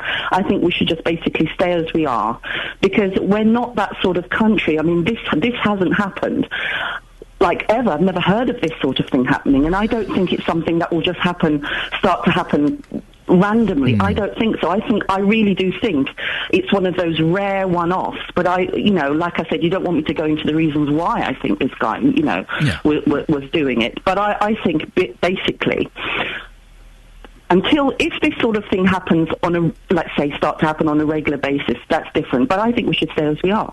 And thank you very much. Well, let's hope this doesn't. And this case the police officers do get killed, of course.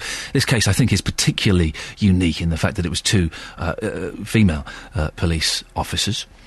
Tim is in Luton. Tim, what's your take on this? Good morning, Ian. I think we've got an appropriate balance at the moment. We do have armed response units. In fact, I've met some of them, and they're intelligent, well-trained men and ladies. I think they should have access to firearms, but not to be walking around the streets, with a 9mm strapped to their hip. So I think Anne, who just spoke, I believe that was her name, I think she's a little naive, but I get her take on it. But, yes, I think it's appropriate that they do have access to respond as appropriate. I have met armed police officers and spoken with them, and they do take the responsibility of what they're carrying around with them incredibly seriously. And I think, we'll check in a second, but I think you have to volunteer, to be part of the armed response team. And you think that's the right way to go, do you, Tim? I believe it seems to work at the moment, yes.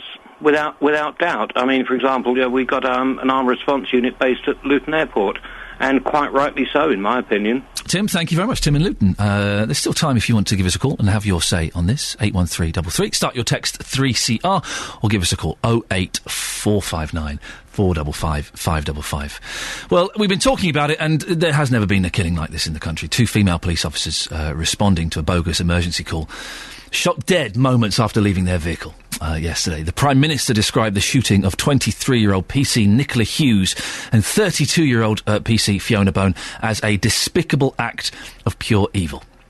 Neil Alston is from the Police Federation in Hertfordshire. Good morning, Neil. Good morning, Ian. Neil, I'm asking everyone who's coming on this morning to try and put it into words. How did you react when you heard the news yesterday morning? I was shocked, as many of my colleagues are.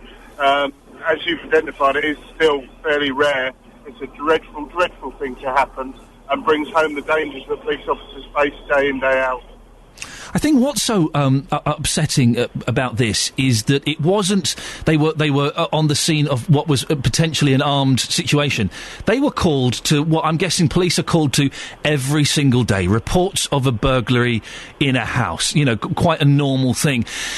Does that not scare you, Neil? Does that put you off being a police officer at all? I think, as you've identified, this is extraordinary and very. You can't live your life expecting that every job you go to is going to turn into something like this. We do have provisions for when we're made aware of firearms being present, but officers get assaulted every day. But fortunately, incidents of this nature are extremely rare. And how the thing that's interesting me talking to various police officers from around the country this morning is how this won't just affect the police in Greater Manchester. This is actually going to affect the whole police service across the country. Every police officer will feel the pain of their colleagues in GMP because this could have happened to any police officer. There are officers going to routine jobs now, this morning, and they'll be a little more concerned for their welfare than they were yesterday. This is going to affect everybody for a long time. We've been asking as well this morning, should the police be armed? I'm surprised that most people have called in and said, no, actually, we've got it pretty much right with an armed police division, and that's good. We don't want to become like America. What do you think, Neil? And what's kind of the word amongst police at the moment? Do the police feel they should be armed, or are they happy the way it is? The vast majority of my members don't want to be armed. Right. It needs to be a proportionate response to the danger they face. And unless things change dramatically, I think we're not far off that. And am I right in thinking that's become part of the armed response team, you have to volunteer? Yes, it is indeed a voluntary act. So, well, you know, it's a brave thing that they do, and the police sometimes get a hard time, sometimes deservedly so, but things like this remind us that you do a cracking job most of the time. Neil, thank you very much for coming on. Thank you, Ian. There we go, Neil Alston from the Police Federation in Hertfordshire. And they do get a lot of stick, the police. We heard about this guy in the G20. Of course, the horrible stuff that's come out about the police in Hillsborough. But for the most part, and this is what you have to remember, most of the police are pretty decent people and do an incredibly brave job. Yeah, there are a few dodgy ones. Of course there are. There are a few dodgy radio presenters. Trust me. I work with some of them on a daily basis. In all forms of life, there are people that don't quite meet the mark. But most of the police, I think they do a cracking job. And nearly all of my dealings with the police, they've been fantastic. Nearly all. I've had a couple where she's like, what are you doing? But most of them are great. And really sad news. Neil, thank you very much. We've got a few texts on this. Ian, don't... Oh, no, Alan, please. Don't arm the police. Bring back the death penalty. We're not doing it. I'm not doing that as a phone-in. Should we bring back the death penalty is up there with should we legalise cannabis and what sweets do you remember from the 70s? We're not doing it. Alan says, since it was abolished, murders have increased more than tenfold. Well, OK, but then you've got to multiply that and divide it by the increase in population. I think it's pretty much... It's grown exponentially. And it doesn't work, Alan. Hey, you know America, they've got the death penalty. They have lots of murders. It just doesn't work. Sarah in Hearts has texted in. Oh, this is good. Jonathan Vernon-Smith, who's on at 9, has told me he's going to take me clay pigeon shooting, which I'm very, very excited about. Very excited. Today I've agreed to go and hang out with some old women, go to a football match with Justin Dealey, and go clay pigeon shooting with Jonathan Vernon-Smith. Sarah in Hearts has texted in and said, I'm going clay pigeon shooting on Tuesday. It'll be my first time. I think it'll be fun, but quite nervous. I'll be quite nervous. I'll let you know how I get on and whether I end up being blown on my backside like JVS. It's an unfortunate image, isn't there? Thank you, Sarah. Steady. Steady. Thank you, Sarah. I look forward to hearing about that. The thing is, I don't like going out and doing things, and I've agreed to all these things that I'm doing. I might be going on a ghost hunt as well at some point. I'm very excited about spending the night in a haunted house. Yeah, very excited about that. I do love a bit of ghostly things. I'm not a believer. I'd like to believe in ghosts. I don't believe in ghosts. But if someone can give me some evidence, I'm totally there. That's what I'm looking for. Just a very quick look at the front page of the newspapers, just because I realised I said I would, and I haven't done it yet. It's all the same story. You can pretty much guess what it's going to be. The Guardian, officers lured to their deaths in gun and grenade attack. The grenade is the thing that makes it that seem just incredible. I mean, all of it's incredible, but the fact that a grenade was used. And German push for stronger EU. The Daily Telegraph, all using the word lured to their deaths in an act of pure evil. 2 unarmed WPCs gunned down in cold blood after going to investigate reports of burglary. And as you read these stories, it suddenly becomes, it changes from being two, police officers we don't know. You start to find out a little bit about these women, and that one of them was getting married, and the wedding invitations have been sent out, and it starts to become a bit more human. Unarmed police women lured to their deaths, say The Times. The Independent. Drugs giants, they've got the police officers, of course, and then drugs giants give up on Alzheimer's cure. Research too difficult and costly, say pharmaceutical companies. The Daily Mail lured into a lethal trap. It was a routine burglary call. Unarmed, 2 WPCs walked into a hail of bullets and a grenade blast. It's sad, isn't it? Slaughter of the Innocents is the Daily Express, and the Sun and the Mirror have got the same, lured to their deaths. Both go for the same headline there. Very sad indeed. 8:45, Wednesday the 19th of September. These are your headlines this morning on BBC Three Counties Radio. Police in Manchester are questioning a 29-year-old man on suspicion of murdering 2 unarmed police officers. A 25-year-old student has been found guilty of assaulting a woman in St Albans after subjecting her to a campaign of possessive and obsessive behaviour. In football, England's women take on Croatia at Walsall tonight in their final qualifying match for Euro 2013. And the weather today for Beds, Herts and Bucks. Dry with decent sunny spells. Top temperature, 15 degrees. Brilliant.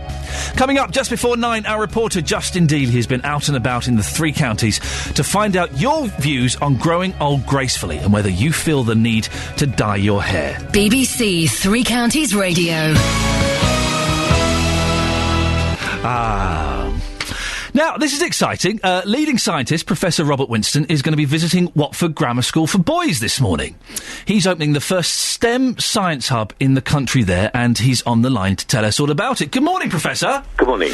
Tell us about the STEM science hub. What is that exactly? Well, basically what we've done at Imperial College London, which is, as you probably know, London, one of Britain's leading science universities, we've opened some time ago what's called a Reach Out Lab, which is basically a laboratory for school children of all ages from 6 upwards to 18 to do practical science every day of the week and to bring classes in all over London. And in order to try and spread what we do, what we are aiming to do now is to have a number of hubs in different schools where different schools can come into laboratories which are more local and do the sort of work that we're doing. The idea really is to increase science literacy. We from Imperial College go out and help with the teaching, but we have professional teachers as well.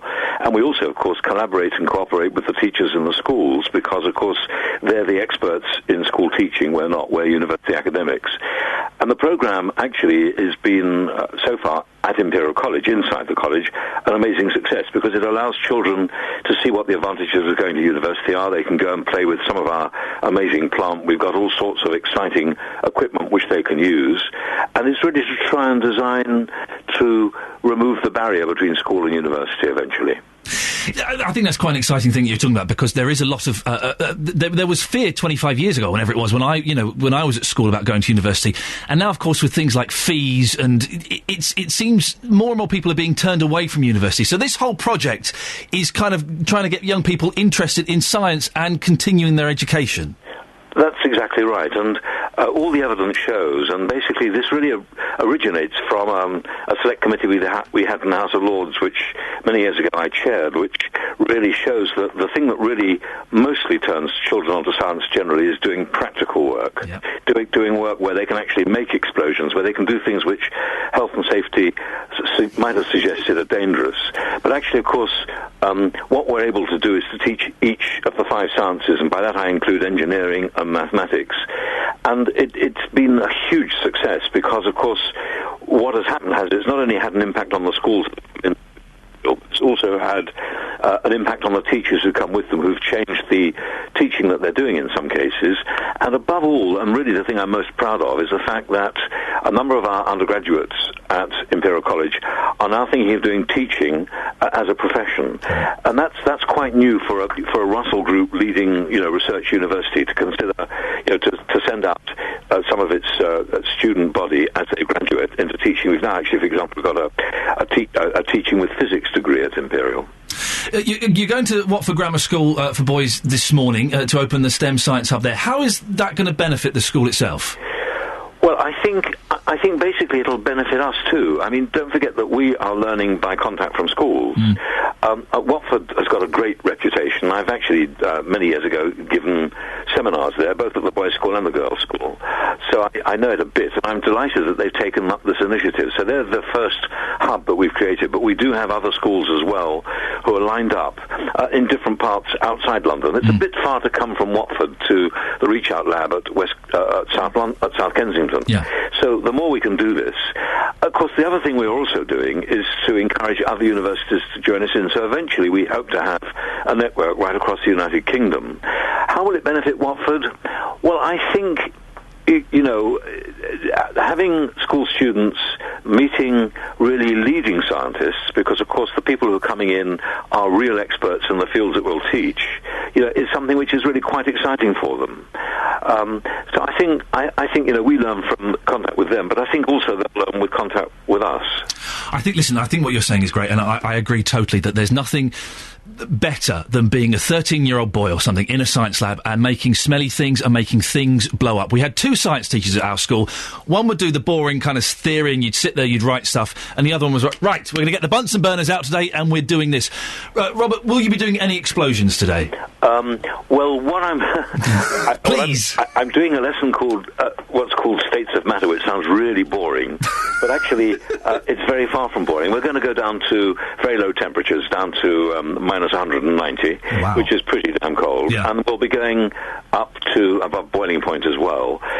It's possible there might be one or two very minor bangs. I can't exclude that as a possibility. Oh, fantastic. It's a pleasure to talk to you, sir. Best of luck. Thank you very much for coming on. All the very best to you. There we go. That's Professor Robert Winston talking about the new science hub that's going to be opening in Watford Grammar School for boys. There may be explosions. Boys, get ready. There may be explosions in your school today. Fantastic. What's good about talking to him is you get the real passion for his subject, for science. He's really passionate about it and makes it sound exciting. One of my science teachers at school, oh, what a miserable, horrible man. He was also in charge of the cross-country as well. That's another reason why it wasn't particularly pleasant. OK, last few minutes of the show. We have been talking this morning about should the police be armed, and it's a topic that Jonathan is going to continue in a slightly different vein after 9 o'clock. This is after, of course, the terrible story that started emerging yesterday, just before 11 o'clock, of the two female police officers that were killed in Greater Manchester. We've got David in Hemel on the line. Good morning, David. Good morning, young man. How are you? Listen, you keep calling me a young man, and you can come on as many times as you want. What's your take on this? Well, if you know, one of my neighbours is actually an armed response policeman. Right, okay. And the stories he tells us in confidence are quite hair-raising. There are people out there with guns, there are various gangs, and there are different groups of people that they are known to the police when they go out on a call. Now, we're talking really here about the bobbies on the beat. Whilst it's not an issue you want to talk about and debate, I'll talk about the gun thing in a second, is that I think there should actually be the death sentence for people who kill people in uniform who serve our community, be they ambulance, David, the death sentence doesn't work. It doesn't work. Well, it doesn't work in America. And if we kill one innocent person, then it's failed. Yeah, but you don't do this. Look, these aren't innocent people who've given themselves up for this particular dreadful crime, are they? Well, we're not talking about, I don't want to talk about the thing in Manchester, but when we had the death penalty in this country before, innocent people were killed by the state. So that means it can never work. Well, I'm old enough to remember that, and that is true. But why should we keep... What's happening at the moment is we're not giving life sentences to these people. Well, they give life sentences. Give life sentences. Would you let these people out? Would we let these people out? No. I agree there should be tougher sentences. I don't think it should be the death penalty. But back to guns. Back to guns, yes. On the continent, French police, Belgian police, Dutch police, German police, the Italian police have always carried a pistol sidearm. Yep. You wouldn't get yobs arguing with the police like we see on these TV programmes in the UK. You wouldn't get that if they had sidearm on, because on the continent, people respect the police. You just wouldn't give them any trouble. They wouldn't take the trouble. David, listen, we're going to move on to wrap time. Interesting point. And I agree with you. I am old enough to remember when, being a kid, you did respect the police. And you did kind of, you saw a bobby, you'd do what was said. I'm not saying clip round the ear or anything like that. Maybe we need to kind of get our respect back for the police, but arming them, respect out of fear, is that the way we want to go, really? And the death penalty, it does not work. Look at America. They have the death penalty and people get murdered. Moving on. Fiona Bruce has admitted to dyeing her hair to cover up the grey. The 48-year-old says going grey is bad for women on TV. But shouldn't we all just grow old gracefully? And would you have a different opinion of Fiona Bruce if she had grey hair? Justin Dealey has been out speaking to ladies in Luton this morning. Christine, I can only apologise. The BBC have sent me out before 9 o'clock in the morning to ask ladies about their hair dye. You have dyed your hair a couple of times in the past. How was that experience for you? Just a lot of work, just keeping up with it. So I decided not to do it anymore. Well, here's Julie. Julie, again, apologies for the personal questions, but you went grey in your late 20s, so quite young for you. Yes, yeah, it was a bit of a surprise. But the worst came when I was in my 30s. It got really grey. So you've been dyeing your hair for quite some time. Yeah. You never thought to yourself, leave the dye out and just go grey? No, never. No. Is that because you feel a lot more confident? Your hair's blonde, isn't it? So you feel a lot more confident having the hair dye on there? Yeah, definitely, yeah. Give me total confidence. Do you think, though, there is too much pressure on women? Because most women I've spoken to this morning that have been grey, like yourself, have dyed their hair. Is there too much pressure to look good and look young? Possibly there is, yeah. I mean, I think men tend to look quite distinguished and they don't worry so much. But, yeah, women definitely feel more conscious about it, yeah. So it's interesting what you're saying. So you think that people might perceive Fiona Bruce differently if she read the news with grey hair, then? Yeah, I think so. I would do. I view women with grey hair differently, yeah. Really? Yeah, definitely. Yeah. So if you saw her reading the news at 10, how would you see her differently? I'm fascinated by this. For me personally, I think I'd just be concentrating on it too much. With just the fact that she's grey, I just... Yeah. Very interesting but honest views. Thank you so much. You're welcome, thank you. Madam, you are grey. We like it. Tell us why you haven't dyed your hair. My hair grows so quickly, it's just not worth it. As soon as you put a tint on, it just grows out. Well, do you seem pretty happy being grey, don't you? Yeah. It's just not worth it for me now. And what about Fiona Bruce on TV, the newsreader? If she was to be grey, she's 48 years old. If you were watching her on TV, she's reading the news and she's got grey hair, would you see her in a different light, maybe? Not really, no. Distinguished. I like the wording. Have a good day. Thank you so much. OK, thank you. Ladies, look at, he's such a charmer. He's engaged, so, but he's such a charmer, that Justin Dealey, isn't he? I've just remembered something. How have we done a whole show talking about older ladies dyeing their hair, and I've not mentioned the blue rinse? Do old people still do the blue rinse? My nana used to do the blue rinse, Nanny Jennings. She had like a little it's weird, isn't it? She had white hair, but sometimes it would be a little bit purple. Do people still do that? What a strange thing. What a wonderful, strange thing. Well, maybe we'll talk about that another time. Well, listen, it's coming up to the end of the show. I suppose we should do this for the last time for me. I've just been reminded of my lovely Nanny Jennings, who's sadly no longer with us and used to live in Milton Keynes. So she didn't go... It wasn't like a kind of like a deep rinse that she'd have. It was just kind of, a sort of hint of blue that was there. It's a very odd thing. Anyway, if you've missed the show this morning, do go and listen again. We've had Ian Bolton, the footballer, Jeff Wayne and Professor Robert Winston. Stars. Speaking of stars, it's my clay pigeon shooting partner, Jonathan Vernon-Smith. Getting beds, hearts and bucks talking. This is BBC Three Counties Radio. Yes, thank you, Ian.